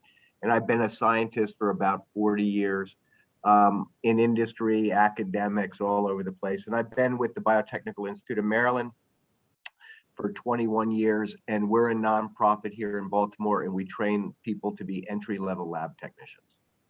How's that? Oh, okay, Malaz, you're up next because I can see you too. You're muted. Good morning. Good morning, everyone. Larry, you're muted also.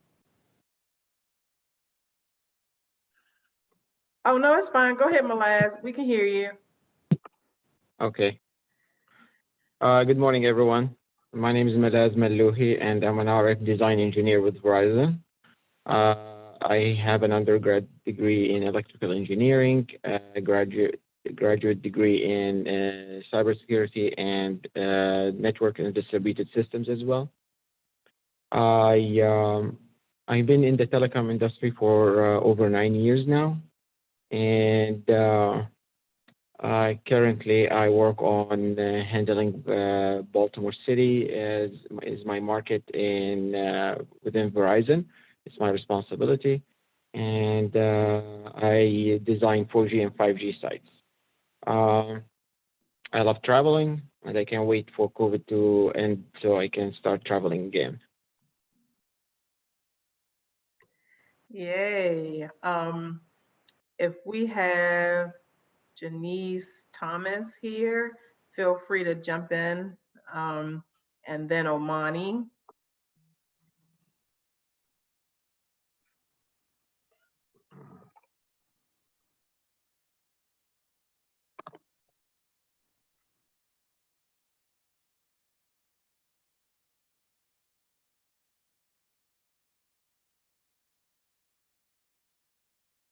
See, someone is called in, but they may, I have two people called in. That might be Janice and Omani, but we're just gonna go ahead and move on to question 2. My 2 student moderators are going to help us guide this conversation. So I'm gonna kick it to you, Bernicia. Go ahead and ask the next question to our 3 panelists, and we'll go in the order of Tim, Malaz, and Professor Sanders. The next question is, what is a typical day like you for in your career?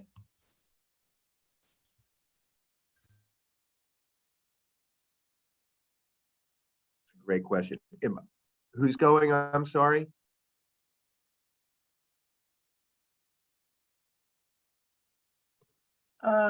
Who's on mute?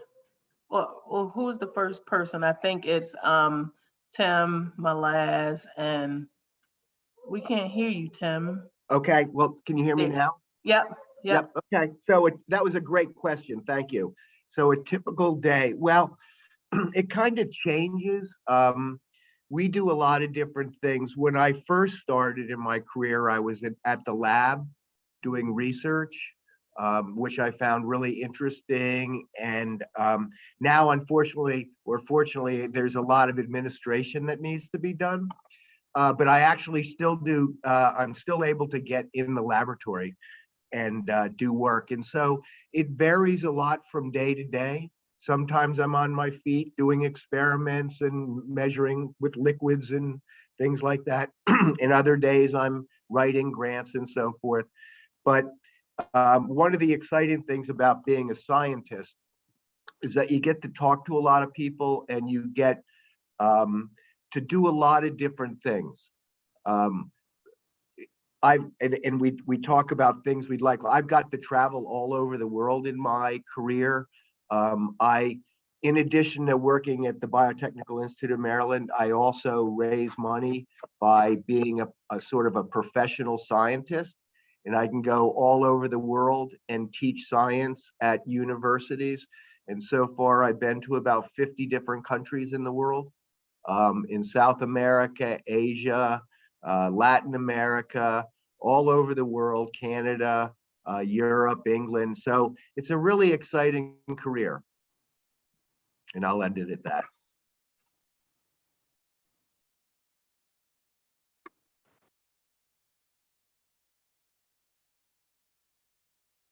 I guess Malaz is next. Yep. So thanks for the question. So in my case, it also varies on a daily basis. So some days I have to do some kind of training so I can be up to date with the 5G technology. Working for the leading company in the telecom business give you the opportunity to be able to be up to date with anything new and experience the new features and be able to pass them on and build better infrastructure. Every day I have to design some 4G and 5G sites, give permission for a design in a hospital to go on air, and sometimes I have to supervise some safety training for people to come around the Verizon sites. It varies, but it's always something fun has to be done. Always something new. I learn every day. It's a combination between design engineering and business development.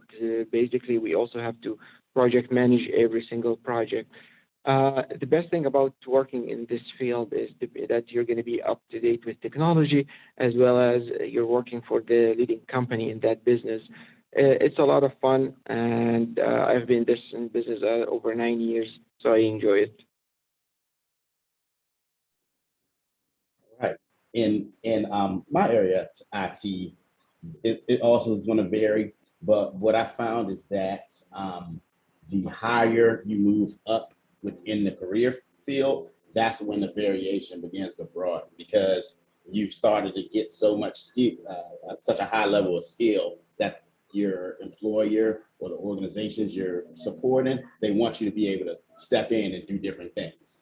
When you're new to the field, though, your day is a little bit more structured. So when I was new to IT, one of the early job roles I had was a help desk associate. A help desk associate is somebody who provides like frontline technical support to somebody, to maybe another user who's not as technical. Sometimes help desk support person works in a call center, and you'll call them on the phone if you need help with your computer system, or you need help using certain software and applications. So at that role, your day-to-day is a little bit different. You might come in, not different, it's a little bit more structured. You might come in during the day, you might check your emails, you might log into what they call a ticketing system. That's where you get a report of all of the different types of work you might need to do for that day. You might do some research on problems that you couldn't resolve the day before, so that you can maybe contact someone again to help them out to get their issue resolved. And then you'll log in and you'll start to receive phone calls or emails and help the people who are calling in with new problems. But again, as you become more mature in your career field, say you've been on that job for maybe 2 or 3 years, you start to get more responsibilities, and your role shifts more from that day-to-day, you're doing the same kind of thing every day, to more project-oriented work. You get a chance to work on special projects, things like building systems, building computer systems, maybe designing and implementing software solutions for an entire company.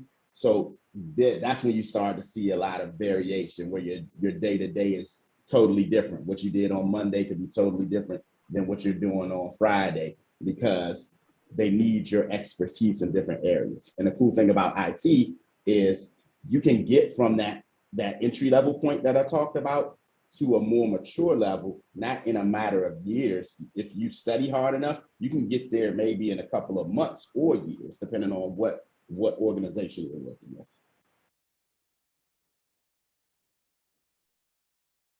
Okay, so our third question is, how did you decide the career path you wanted, and how did you end up where you are today?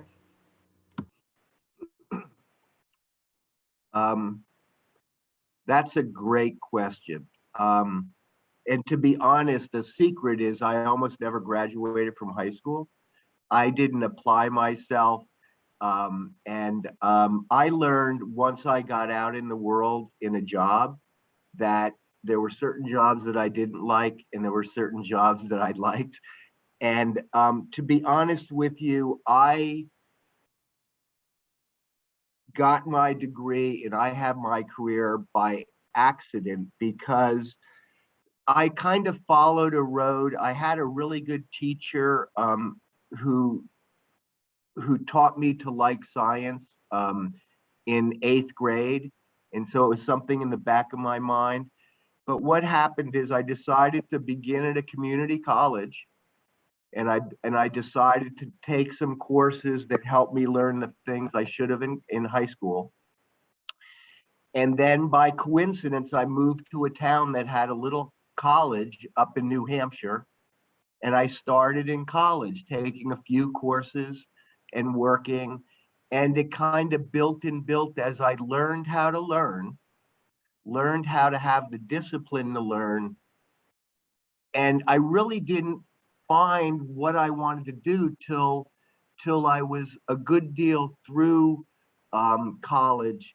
And I explored a lot of different options. I didn't pressure myself from the beginning to be one thing, have one career. I kind of explored a little bit. And I think one of the advice that I can give is that, you know, folks in high school are young, and you tend to think you need to conquer the world by the time you're 20 years old. And you don't. I'm a slow person who methodically goes through and learns how to do things. So my advice is, don't think you have to be in a hurry. Take one step at a time, and do good work, because good work is what people remember. That's a good advice, Tim. Thank you. Actually, the way I ended up in this business is I started after college. I went to grad school to discover what I wanted to do exactly and focus on some kind of research and figure out if I want to do a pure technical role or a business role. What I found that I would like to do is a combination in between both. Be in the technical field, but also be in the business field. The way I started is with a small company, and in small companies, you do multi-tasks, meaning tasks from different fields, not only focusing on one aspect. There I learned and moved between roles. Then when I moved to the big goal, which is working for Verizon, I also switched roles until I discovered that I want to do the design engineering, which is going to be preparing me to also go to management position eventually. The advice I have is also start in the working field, figure out what you like. You're not in a hurry, but at the same time, if you're not going to enjoy what you do, you're not going to achieve success. So best of luck. Tim and Malays, those are both great answers, and I can piggyback off of both of them. So similar to Mr. Fossett's kind of testimony, I kind of didn't have direction coming out of high school either. So I knew I wanted to do something with computers. I always liked computers since I was a kid, but I didn't quite know what. And when I left high school and first entered college, I signed up for the only computer major that the college had at the time, which was computer science. which is programming heavy. When I got involved in it, I felt like I was in over my head. It didn't really click with me. So I ended up leaving school for a while. But while I was out of school, I had the opportunity to get involved with a nonprofit that did IT internships. And while I was an intern there, I got exposed to computer networking. I'm a hands-on type person. I like to break things, put them together, and computer networking kind of gave me that, it introduced me to a place in technology where I fit. I'm a firm believer that if you like tech, there's a place in technology for you. You just gotta have some people like us to show you the different options that are available to you so you can find your place. And then after I found my place, I just ran with it. Got my associates, my bachelor's, my master's, all my degrees are in technology because the turning point for me was finding that place. So one thing I'll encourage you guys to do is get out there, like do some online research, talk to people who work in the field, talk to your teachers, your mentors, to find out some of the opportunities that exist out there, some of those job roles, because they might not be as obvious. Technology people kind of tend to work behind the scenes. We're not always out in front, so you don't get to see a lot of the hard work that we do. And some of the interesting and cool stuff that we do to make the people that are out front look good. So you'll have to talk to some folks and maybe do some online research to learn about those opportunities. But in doing that, you might find your place in technology. And then if it aligns with your passion, then pursue it. Because regardless of what technology role you get into, there's going to be probably at the end of the day a nice paycheck, a nice paycheck for you, a way to help to provide for yourself. So you can't really go wrong with doing STEM. So stay in there, just find something that you really like, and then just go for it.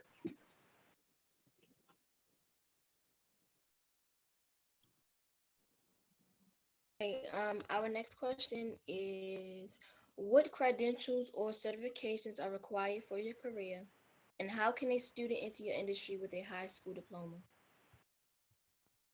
Okay, that's a great question. So let me tell you a little bit about the Biotechnical Institute of Maryland. We're a nonprofit. We're on Pratt Street. Our website is www.btiworks.org, btiworks.org. And we're in the business of training people who have high school degrees or GEDs and teaching them how to be entry-level lab technicians. So we have a certification program. Our training is no cost. We raise a lot of money to train people. So that's one opportunity. Baltimore, BCCC, Baltimore City Community College, has an AA degree in biotechnology. There's also a program called 2+2 where you can get your AA degree in biotechnology. You can go to the University of Maryland here in Baltimore and get a bachelor's degree. 100% of the credits go from your AA degree to your BS in biotechnology. So the other thing is that I went directly from college, got my PhD into work. My recommendation for young people today would be to get your bachelor's degree or get an AA or come to us, BTI, and get in the industry. As Mr. Sanders says, that's the most important thing. Get your foot in the door and then decide what it is you want. Because I'll tell you something, in many industries, including ours, if you get a PhD, your jobs, of course, can be really great and they're really good and you have a lot of authority and all that. But in some ways, you limit your ability to be mobile. With the bachelor's degree, and I'll just tell you, if you go in and get a job in industry here, let's say in Maryland, in the biotech industry or computer industry or anything else, you can probably take that work experience and move anywhere you want to go. You can be pretty mobile. As you get advanced degrees and you specialize more and more and more, I don't want to say you limit yourself, because you're not limiting yourself, but because you're specializing, you're restricting the different areas that you can go in, because of course you need to find somebody who wants your specialty. Where if you're a person with a bachelor's degree with a few years experience, you can probably go a lot of places. Does that make sense? Makes sense. So in our case, if you would like to join Verizon and work in the telecom business, we're a big company. We have multiple roles. If you want to do something similar to what I do in the technical field, you can do a computer science or get a bachelor degree in electrical engineering, telecom, network and distributed systems. So you can start with a bachelor degree and join. We have a great program, so you can do your grad school while you're working for the company. You can get your master's or PhD. You can join even with certification in cybersecurity or telecom or design. If you want to do business, it's a very, very good idea to start with a business degree. But again, once you join the company, you can switch around, you can change fields, you can even get your grad degree while you're working for this big company. My recommendation if you would like to join is by get like good certification, or even try to get involved in the internship program we have within the company. This is going to be the best way to start. And if you have the ability to do research and also search for different positions within the company, you're going to be able to also expand your knowledge and experience. Certification, bachelor degree is a good way to start, whether it's in business or in engineering. And again, we have multiple roles you can switch around. So it's a great field to work on. And telecom is always booming. And with 5G, there's a lot to learn. So hopefully you can find what you are looking for in this field if you enjoy working in telecom. Hi, I'm not sure if everybody can hear me. I'm Janice Thomas, Malaz's colleague. You Thank couldn't you hear me so earlier. much. I was going to give an opportunity because I see two people called in, and I was like, that's either Omani Yes. or Thomas. The Zoom, the Zoom app was not working for me. It was just giving me problems, so I could dial in, and you just couldn't hear me. But I was on from the beginning with the elevator speech, so my apologies. Just to piggyback on what Malaz had said, and just to let you know, my name is, of course, Janice Thomas, and I am business development manager and strategic planner for Maryland, DC, and Virginia. And my background is I have a Juris Doctorate from American University, and my undergrad was at University of Maryland College Park. To Malaz's point, there's many disciplines that are within Verizon, and STEM, of course, is primarily many of the positions, because we are a telecom company, not just on the wireless side, but wireline, Fios, and fiber as well. I'm sorry, we're working from home, and you probably hear my noisy toddler in the background, so my apologies. I do think that, should your interest extend beyond, STEM, or you wanted to be able to use, whether it be a high school diploma, to Malaz's point, or a bachelor's, I think that Verizon, for example, is a great organization where many majors are welcomed. I have a Juris Doctorate, and I majored in government and politics, and I landed in telecom, and used my experience as an attorney and contractor to help with telecom agreements. And so I do have to, by being in this role and in the industry, I do have acquired, technical knowledge. And so I think that there's no one way to get into the industry. Of course, the focus here is STEM, but if that is not your background, you can still kind of branch over into a company similar to Verizon, if not Verizon, to pursue a STEM focus, if you like.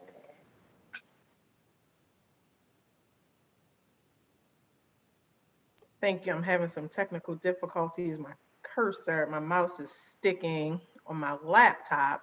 So I've been having a little trouble getting on and off camera and mute, but thank you all so much for sharing.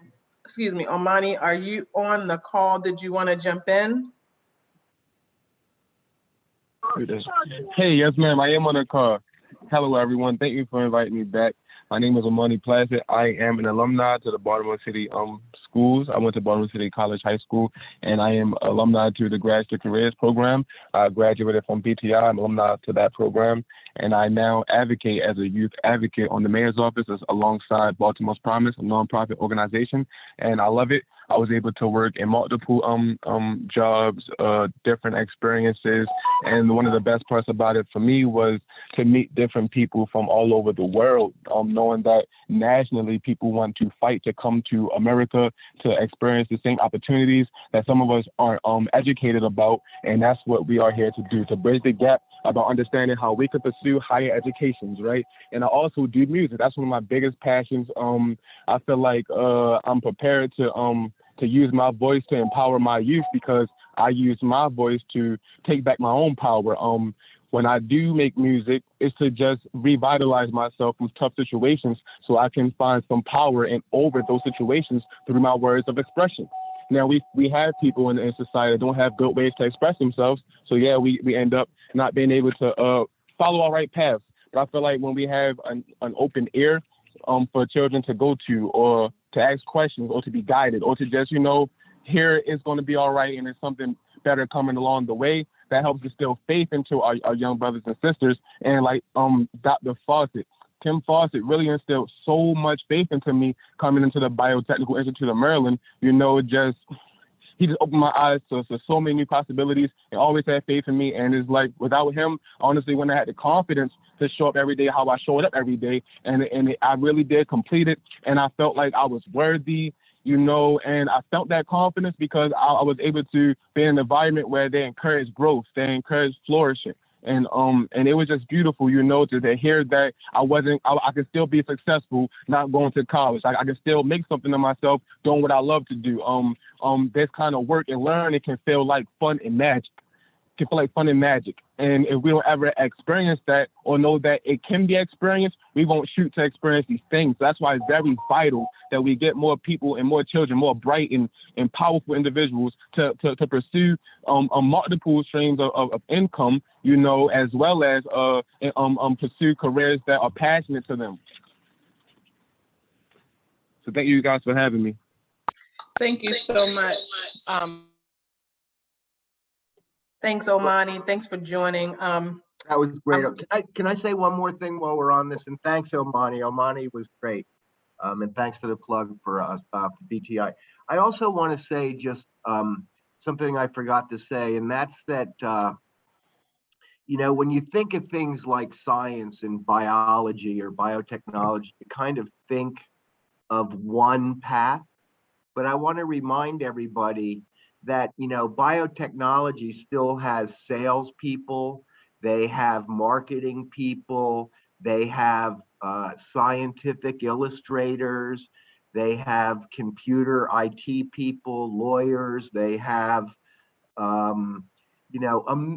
it's not just a career sitting at a lab bench pouring liquids. There's other things you need to have the STEM. But once your foot is in the door, there's a lot of options that when I started, I didn't even think that those other opportunities existed within the science field. I thought it was the only thing you were going to do is sit there and mix chemicals. But there's a lot of other things you can do once you have a good STEM background and get yourself in an industry.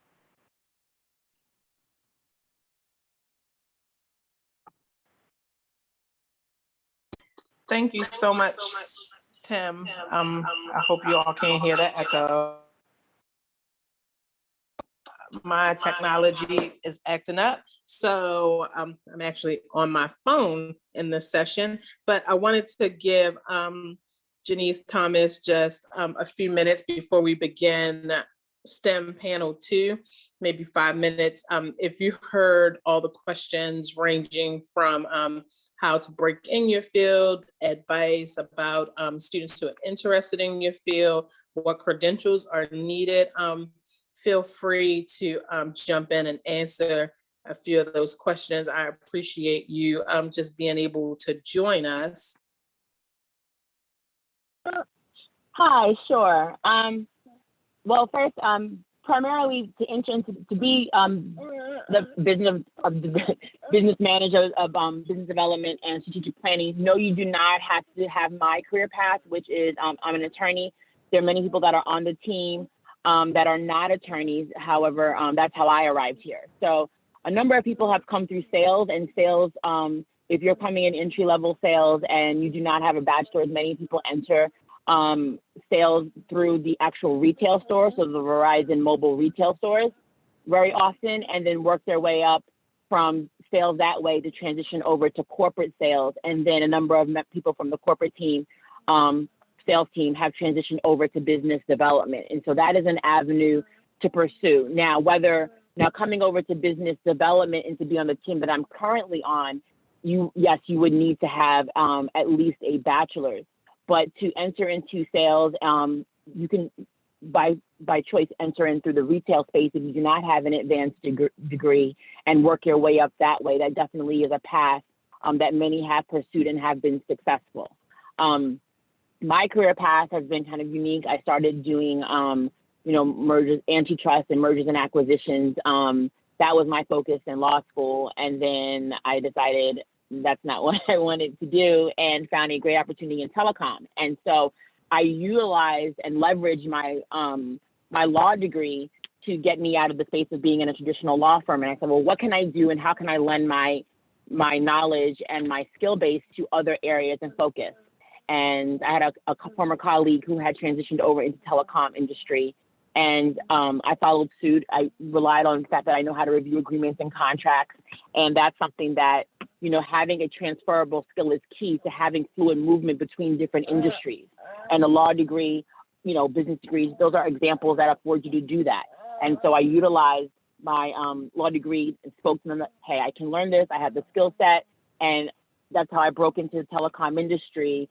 And I spent several years working at a number of companies for Verizon, but I was at a contracting company working on the Verizon project to build LTE, 4G LTE within the DMV area. And then once I left the contracting company, I came over to Verizon and worked directly for Verizon and came over working very closely with Malaz and his team, which is our RF engineers, to help build out the network.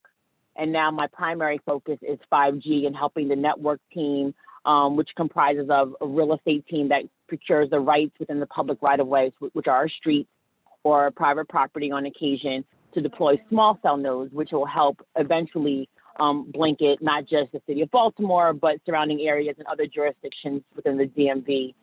When I say V, I do mean all of Virginia, not just the Northern Virginia part, with 5G ultra-wideband. So my job right now is to work with local government as well as state government to ensure that we have everything aligned on the zoning and building permit, and we were able to have the necessary infrastructure put in place so that I can help Malaz and his colleagues achieve their coverage objective and be able to supply local jurisdictions and states with adequate Verizon coverage. So that is my focus, and I think hopefully I've addressed your questions. If there's anything else, I'll be glad to add. Thank you so much. I want to thank all the panelists who joined us today. Did we get to ask our last question? Just if you had any advice for students interested in entering your field. Did you all share that, Professor Willie, Dr. Fossett, and Malaz, before we transition to STEM session 2? I can jump in on that just to share a couple of things from a kind of general IT perspective. One of the cool things about the information technology field is there are a lot of areas that actually don't require that 4-year bachelor's degree to gain entry to. One thing that's unique about IT is our certifications tend to hold a lot of weight.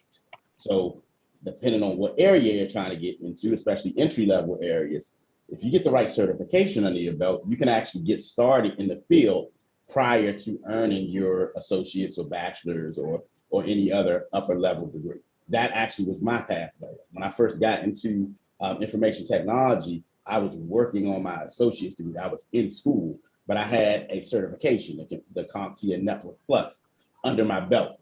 And that gave me enough leverage to go out to employers and start shopping around my resume.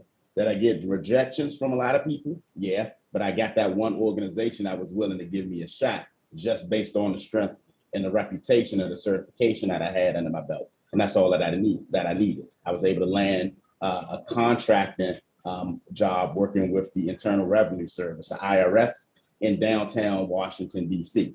And then from there on, I've been in IT either on the engineering side or on the academic side for the past, like I said, for the past 17 years. So you can get your foot in the door with, again, the right certifications under your belt.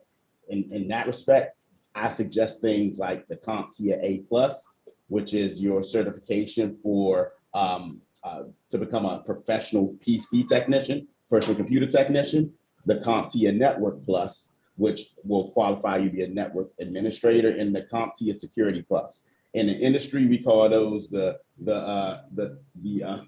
trifecta.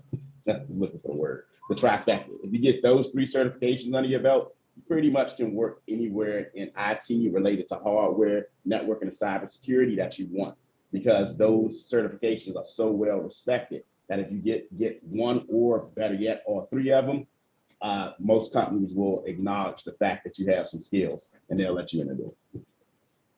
And cool thing about those certifications is there's no age restriction. I used to be a teacher for Baltimore City Public Schools. I ran a Cisco Networking Academy for middle school, high school in Canton. And I taught CompTIA A+, and I had 15, 16-year-olds who passed the CompTIA A+, and they were certified computer technicians. So there's no age restriction on those certifications. So you can get started on those now before you even finish school, and then you'll be able to graduate and hit the ground running. Great. Want me to go? That's a great advice. Oh, go ahead, Malaz.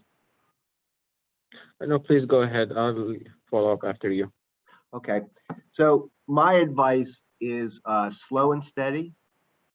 Don't be in a rush. You're young people who, my advice is to let your work speak for you. And also, when you get a job, don't move around from company to company. Stay with a company for a couple of years.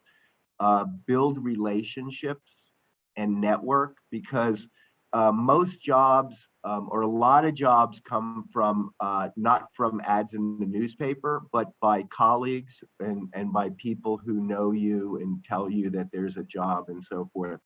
So build relationships, ask questions, and ask for advice for people, because people in the industry, no matter what industry they're in, they want to help young people and they want to give advice. So with that, good luck to everybody. Good advice. Same, I would say, you don't have to be completely ready with all your certification and degrees to join or work on the field. Just start. The certification is a great idea to build your skills. As long as you're passionate and curious and you'd like to develop your skills, you're going to be fine. Just be patient and step by step. I think internships is the best way to go to start. And hopefully, as Tim said, don't rush anything. As long as you're going to be happy and passionate about what you do, you're going to achieve success. That's right. That's right. Can I just say one other thing real quickly, that a lot of companies have mentor programs. I don't know whether Verizon does or whatever, but a lot of companies have mentor programs, and sometimes that you can ask and you'll get somebody in the company that's been working for a longer time who mentors and helps younger people grow within the business. That's true. It's available, and once they join, if you need to figure out what's your career path is going to be, or how you're going to be developed, or reach out to a different position, or a management position, or a principal position, you can ask for that mentor, and it's going to help you out.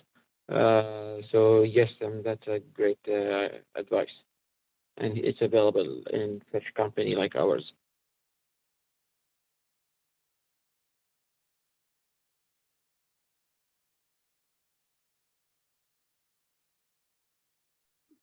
Thank you so much.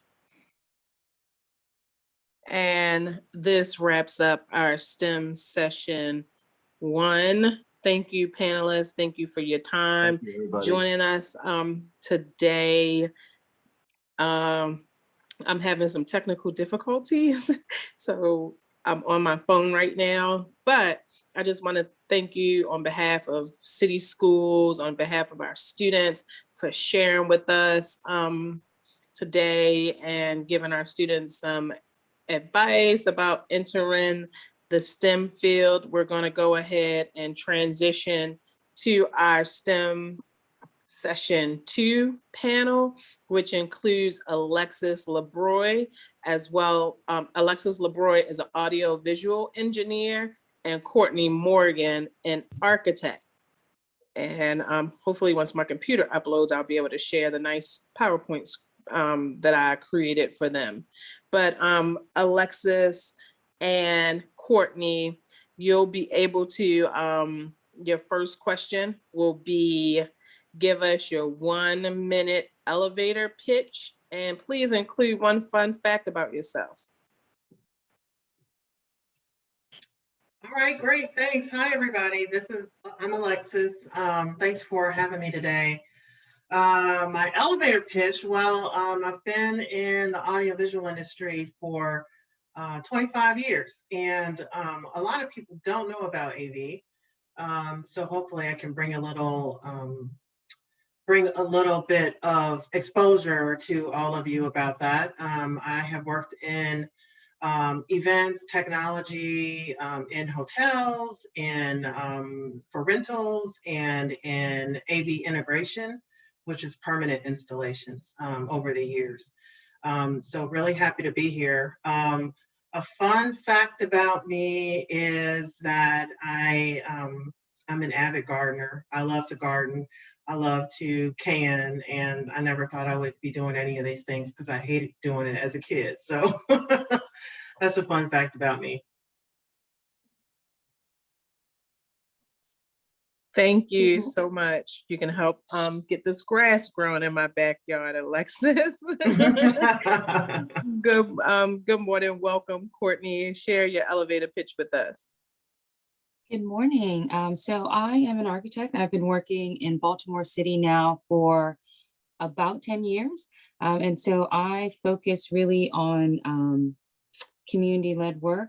And I've also done a lot of kind of just a range of projects. So I've done things from designing hospitals to doing renovations on hospitals to doing housing complexes to mixed-use buildings, urban design spaces, some parks, and some block revitalization beautification projects.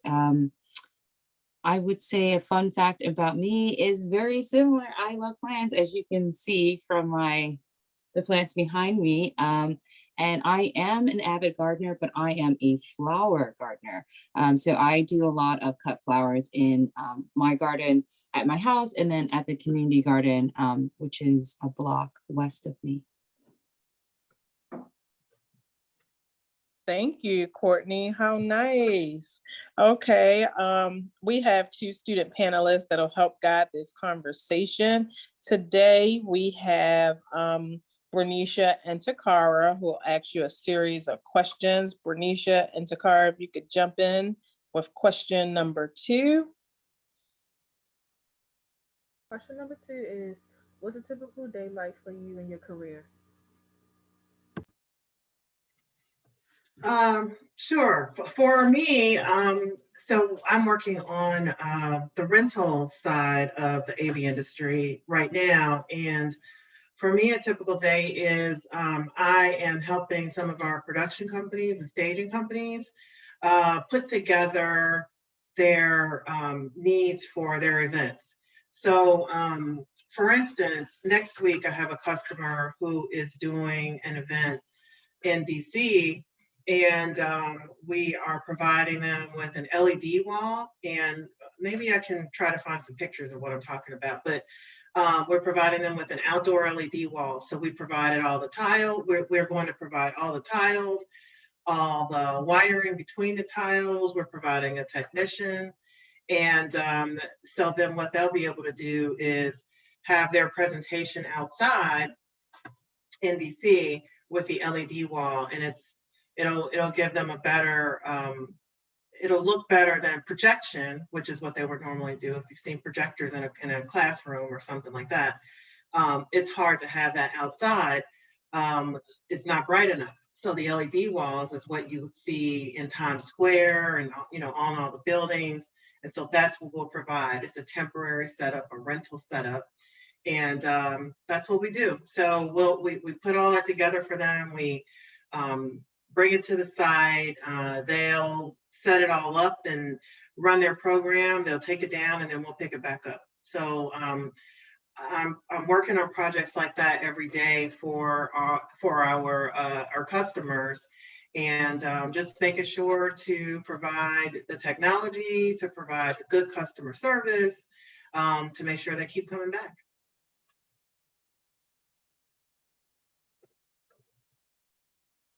So my day-to-day kind of looks a little bit different in COVID, but I would say there's a range of things that I do. So currently I'm working on a mixed-use building, and so and it's in construction. So when I'm working in construction, which is my favorite part of architecture, I essentially could be doing meetings from my bedroom, or I could be out on site, meeting with the contractors or meeting with the various different engineers.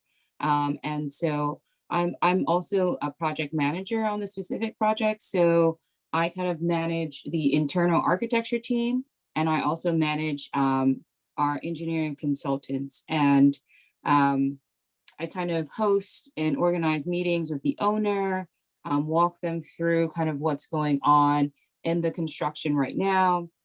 Contractors will share out kind of where they are cost-wise, schedule-wise, and then we'll kind of act as the owner's rep and essentially make sure that the contractor's ending holding up their end of the kind of the contract. So that's kind of the larger scale stuff that I do. But then I also volunteer and do a lot of community work as well. And so in that capacity, I could be meeting with community organizations, trying to figure out what it is that they need or what they feel they need to have a sense of belonging within their community. And so that work can definitely range from providing them with drawings on how to install lights on their block or to do planters, to figuring out how to redesign their main street and how to kind of redo signs. So it's kind of like a really broad range of scales that I typically do within a day. And within architecture, typically firms will allow you to volunteer about 10% of your time. So any given week, I can be doing something that's, $10 million project to something that's a $200,000 project.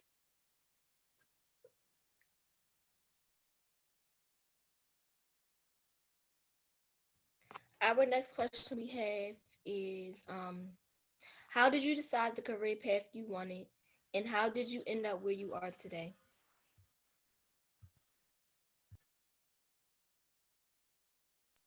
So I'm gonna kind of give you the spiel that I'm the exception and not necessarily the rule as it comes to architecture. A lot of my coworkers and my colleagues who are in architecture, they did sketches when they were young, or they always like played with Legos and they really wanted to do architecture, or they knew about architecture. That was not me. I am West Indian, so I'm from Jamaica. So my parents definitely wanted me to have a profession. And growing up, I wanted to be a fashion designer. And my parents told me no. And so I was really good in sciences. And so all throughout middle school and high school, I was at a STEM school, and I did Project Lead the Way, which is more engineering. And I was going to become a surgeon. So I had like a lot of interests. And then I essentially went to school for pre-med for a semester, decided it was not for me, and then essentially walked around Howard University's campus. And I really liked the architecture building. And that is how I found architecture. Very haphazard, not kind of like a very illustrious or like fun story. But I think the goal, or kind of like what I learned from that, is that you kind of have to be open to different experiences. And it's okay to not know, even in middle school or high school. I think it's really important to keep your mind open and just give your best effort to things that you enjoy. And from there, you can start to navigate the world and at least be a part of the conversation of what you want to do.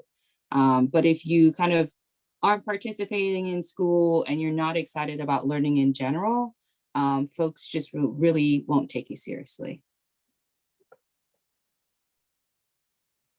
Thank you I for would that, agree with that. Courtney. Go ahead, Alexa. Sure. I would agree with what Courtney said too.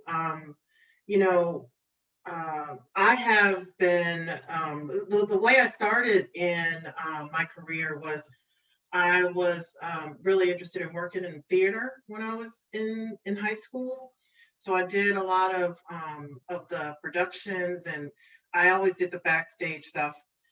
When I was in college, I continued working in theater. I have a theater major, but I never did anything on stage. That wasn't me. I always liked to do the lighting and the audio, and there's a lot of science behind all of that. And so I was very interested in that. And so I really wanted to learn it.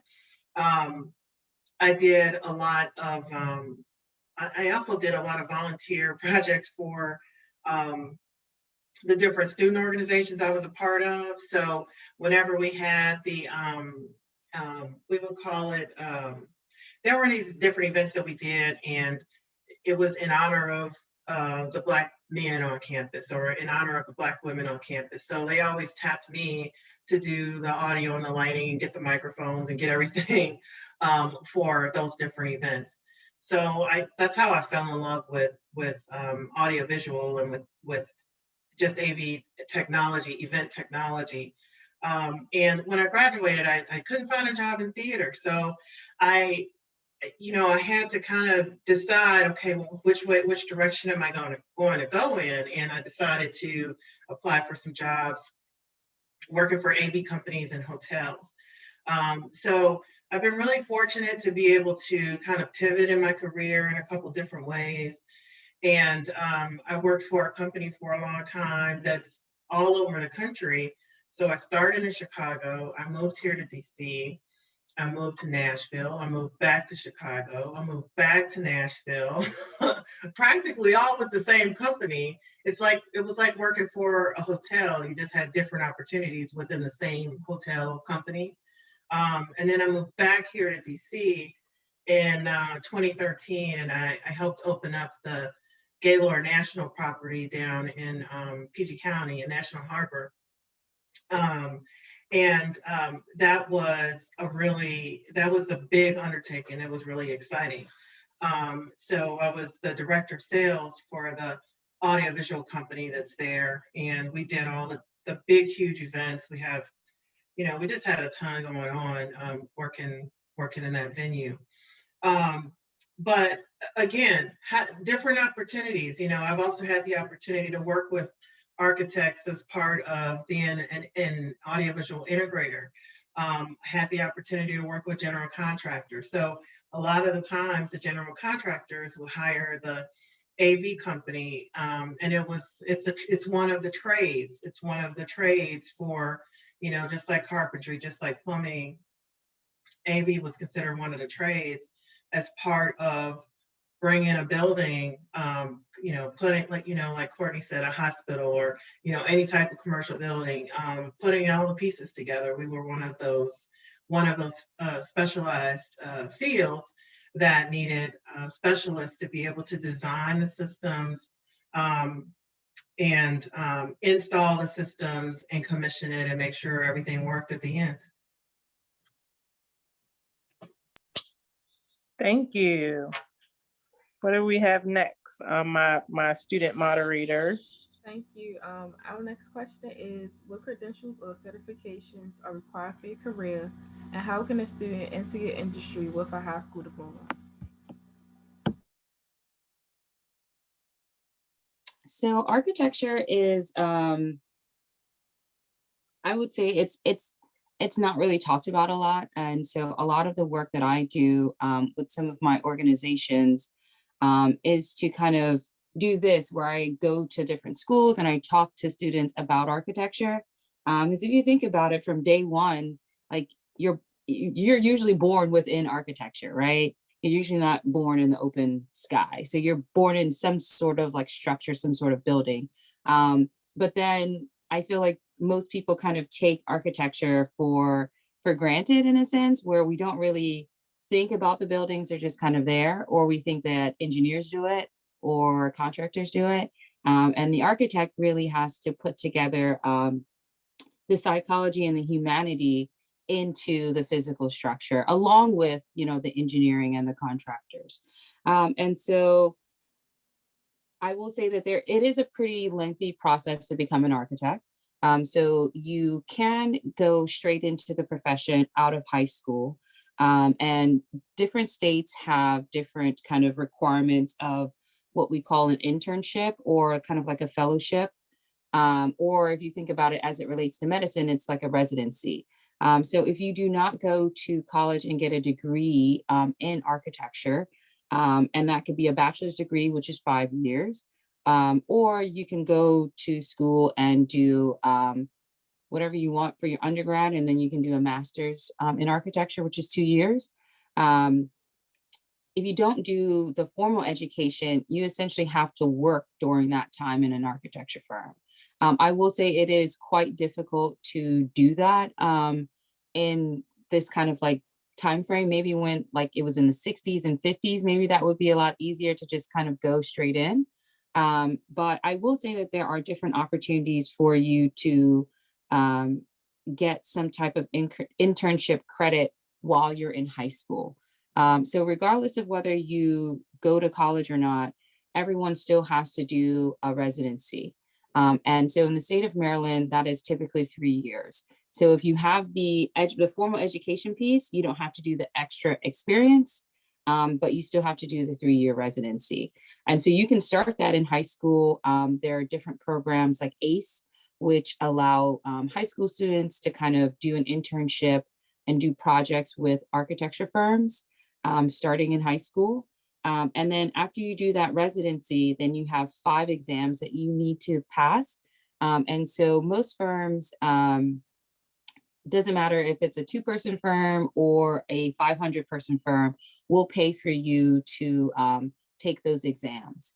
And so essentially during that residency, you want to be able to go through all the phases of architecture. So from concept of doing like the sexy sketches, to doing the documents of figuring out how this building is going to be built, all the way to understanding the construction and how this thing is going to be built from the drawings that you've produced.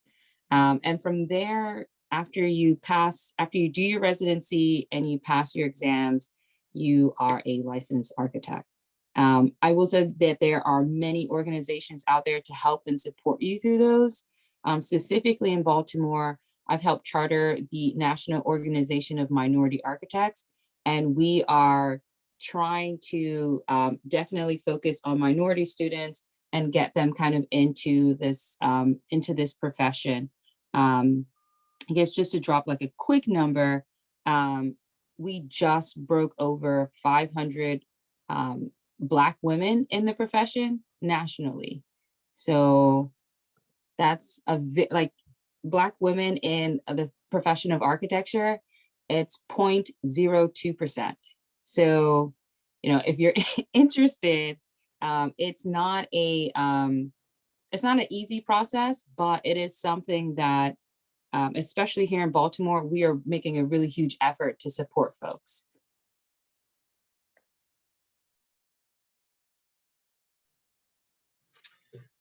So for the AV industry, there's some people that go to college and come into the AV industry, and then there's some people that don't. I mentioned earlier that it's a trade, and I really like to talk to people about the fact that it is a trade. It was Willie Sanders earlier. He talked about the different IT certifications.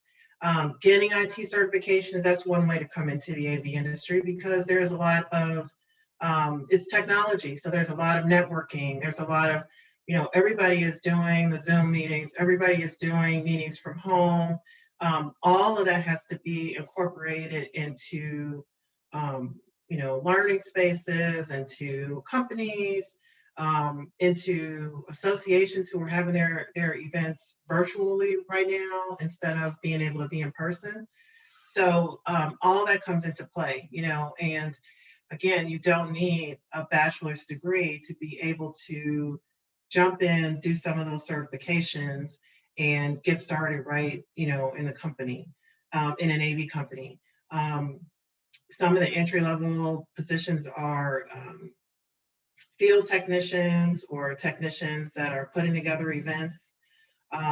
It's just, you can get started pretty much just right from high school. I would say that for me personally, I have a bachelor's degree and I have a master's degree.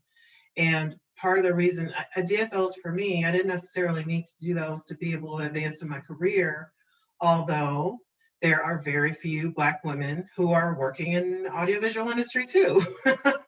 So it's gotten a lot better from when I started, but it's nowhere near where it should be. So the reason that I talk to young people about what I do is because I want to bring people into our industry in a more deliberate way too, you know, and expose people to what I do and talk about our industry, talk about what we do, to see if there's somebody who might be interested in hearing more about it. I really feel like, you know, when I leave this industry, when I retire, I want to see more people that look like me than when I started, right? So I earned those degrees so that I could stand out, so that I could have a better opportunity to lead teams and manage people, and I've gotten those opportunities. So I'm not sure I would have gotten those opportunities without the bachelor's degree, but they helped me. The bachelor's and the master's helped me personally to be able to do those things. You can always get started in the industry and earn certifications. I'm on the board for AVIXA. It's the Audiovisual Trade Association, Audiovisual and Integrated Experience Association. It used to be called Infocom. I'm not sure if anybody would be familiar with that either, but it's the AV Trade Association. We have manufacturers, we have distributors, we have production companies, staging companies, we have anybody who's interested in the AV field can be a member. And AVIXA has a CTS certification, Certified Technology Specialist certification. So I have the CTS certification, again, as a way to stand out in a crowd. I already stand out in a crowd of my peers when I go to events, but as a way to stand out on paper, as a way to stand out in a crowd, and to be able to have more opportunities in my field, in my industry.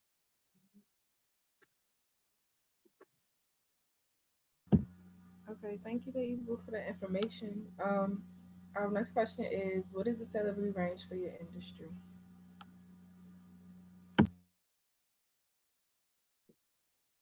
This one's a tough one. And so I think that this is something that I'm also grappling with as a person who's been in the profession for a while.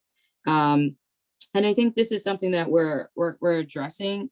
So I also sit on a national board for architects. So I am the regional director for the Mid-Atlantic. And so compared to other professions that have to do a professional degree and have to do a residency and then have to do exams, architecture is not very favorable next to, say, engineering. And so starting out, you can make, I think starting out, you're pretty good. I mean, you start in probably the mid 50s. But that climb to get to that to 6 figures is pretty tough. And so what you see is a lot of people will get their internship, they'll do their residencies, they'll get licensed, they'll get a few years of experience, and then they'll strike out on their own and start their own firm. And so starting your own firm, you can definitely set your own rate. And so from there, your salary can almost immediately start at 6 figures. I have a friend who has started his firm, and he is 2 years, this is his 2nd year of his firm, and he's already tripled his salary from working for someone else.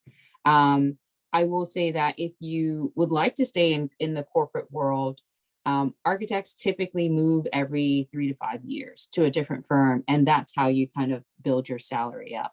There are different cities that pay better, and then architecture is also one of those very peculiar professions where the federal government or government agencies actually pay more than the private firms, which is typically the reverse for other professions. And so I will say in DC, licensed architects make 6 figures kind of starting out. Whereas if you are at a private firm, you'd make probably around 70 in DC. So the range is, I would say the range is kind of all over the place depending on where you are in your career. But I will say starting out, it is a pretty decent salary, but in order to make that climb, you have to kind of make some decisions. For the AV industry, that it's tricky too, because it does depend on if you start out as a technician, you're probably going to make an hourly rate, and so that might be $20, $25 an hour, something like that. But you can move up pretty quickly as you gain certifications and as you learn, and you'll be able to move up. So the more certifications that you have, and the more specialized, you say you start as a technician, but then you go towards being a programmer. Programmers make over 6 figures for sure, because they're in really high demand all over different companies. And what programmers do in AV is they literally write the code to be able to control the touch panels, to be able to set up the AV systems for conference rooms, or if it's an audio engineer who's running a board for a big concert or something like that. Those are the folks that are very highly specialized. They're say they're focused on audio and they don't really do the video side, or somebody who does the video but they don't do the audio side as much. So those are the folks that can really make the higher salaries, because they're in high demand. You don't necessarily need the degree to be able to do those. You do need a degree to be in a leadership position. You know, if you're interested in being a sales manager or director of sales, if you want to be, you know, the head project manager, I think it helps to be able to have a degree just so you can have, it gets you there faster versus the length of time it takes to get to those positions with your experience only versus having a degree and then add the experience too. Okay, our next question is, what are some challenges for your industry?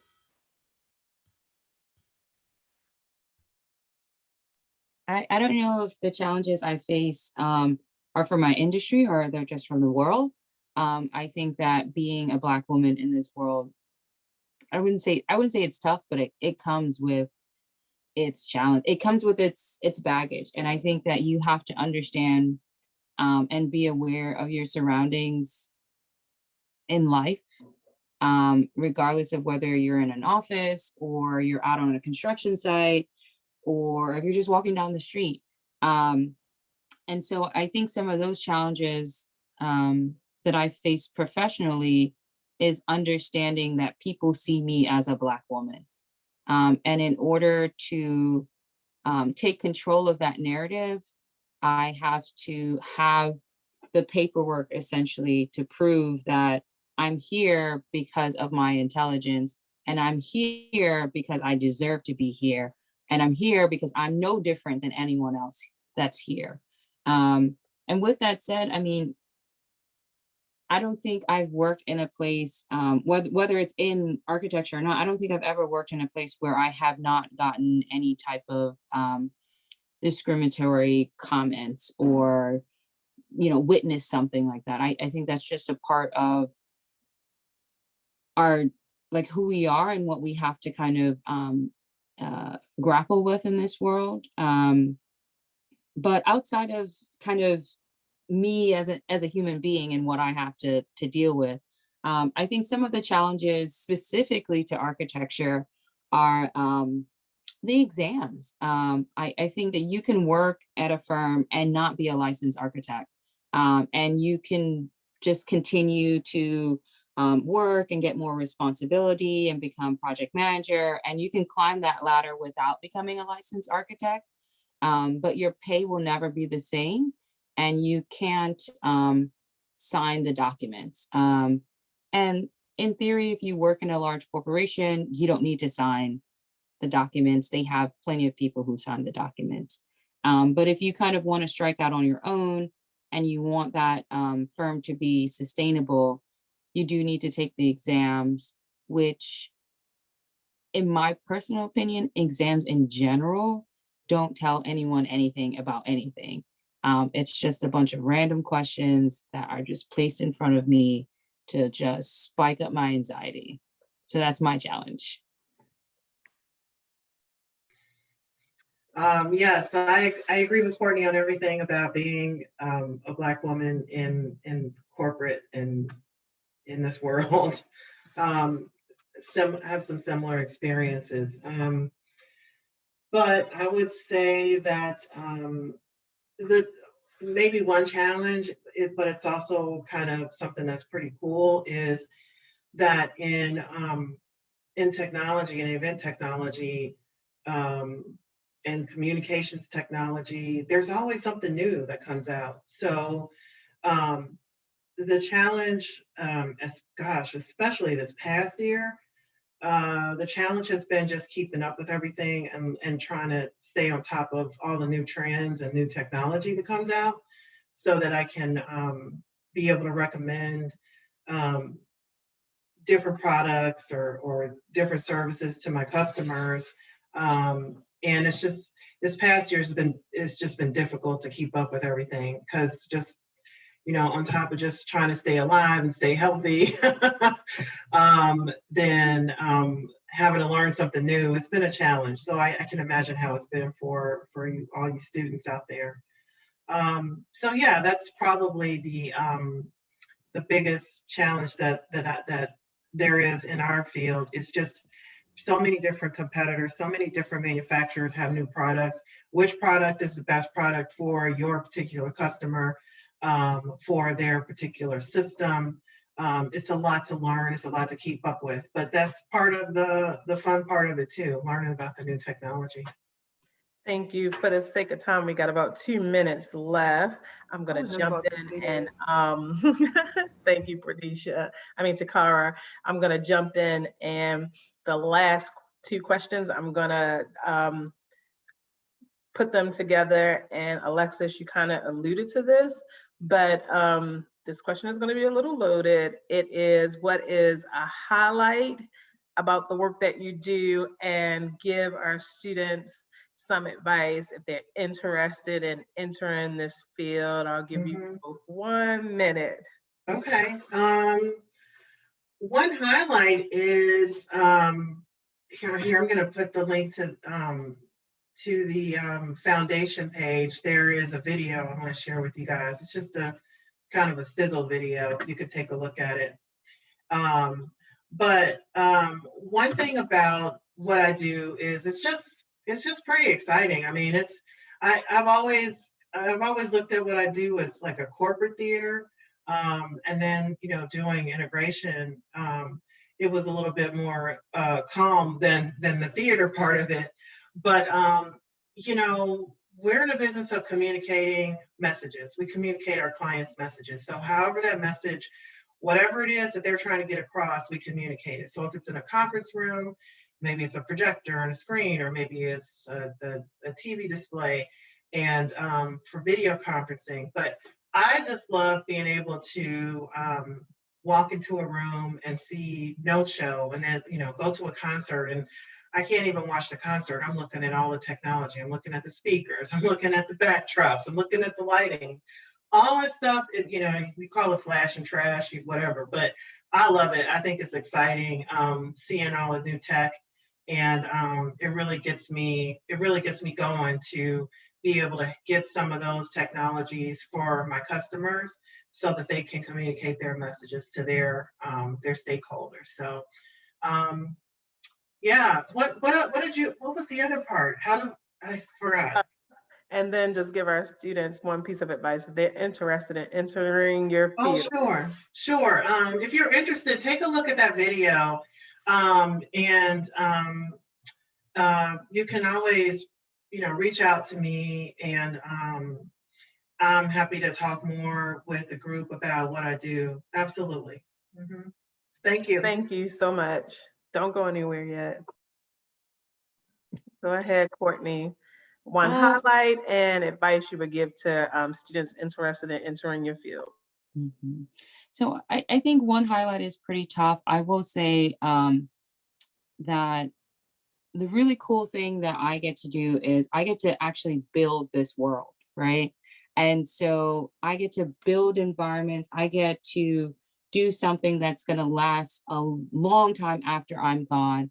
And I get to be a part of teams and really engage with communities in a very meaningful way. And hopefully, I get to design a little bit of their world that they see themselves reflected in. And so I'm hoping that throughout my lifetime that I am making a positive impact on a larger scale, but definitely on an individual level, where a kid goes into a school for the first time for pre-K, and they really just enjoy being in that school. And maybe they don't understand the architecture and they don't care about the architecture, but they feel safe and they feel like they belong in that space. And so that's a really huge highlight for me, that I get to create environments that people get to interact in and live in.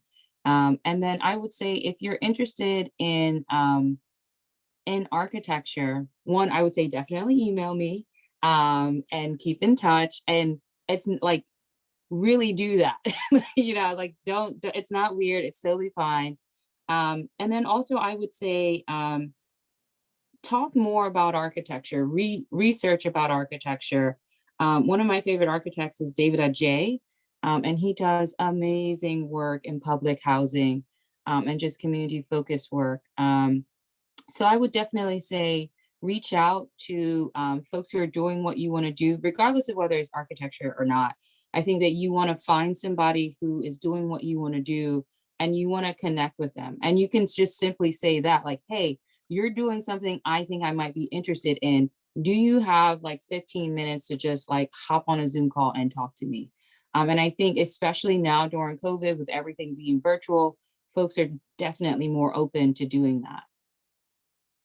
Thank you so much for just sharing that. Networking is key, and we're definitely in a space in this virtual world to be able to connect with anybody safely online. I just want to thank everyone. Thank you, Alexis and Courtney, for bringing up the rear for our Exploring Careers in Healthcare and STEM event today.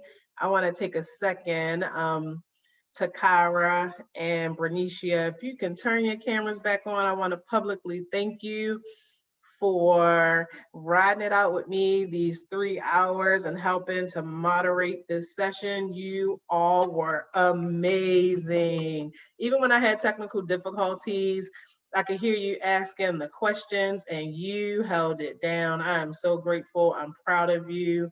I know that you'll do well. Graduation is in 2 months. So I hope you take this opportunity. You did well with the PowerPoint, so take it as opportunity for public speaking, as an experience. Thank you all for joining us. Take time. We put in the chat the exit survey. Give us some feedback, and we look forward to offering another event for you.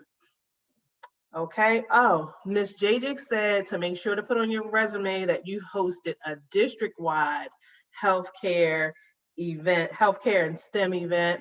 This can definitely go on your resume as a career skill that you've gained. I'm so happy for you. Thank you all for joining, and have a good rest of the day. Thank you all. Thanks, everyone. Have a great weekend. You too.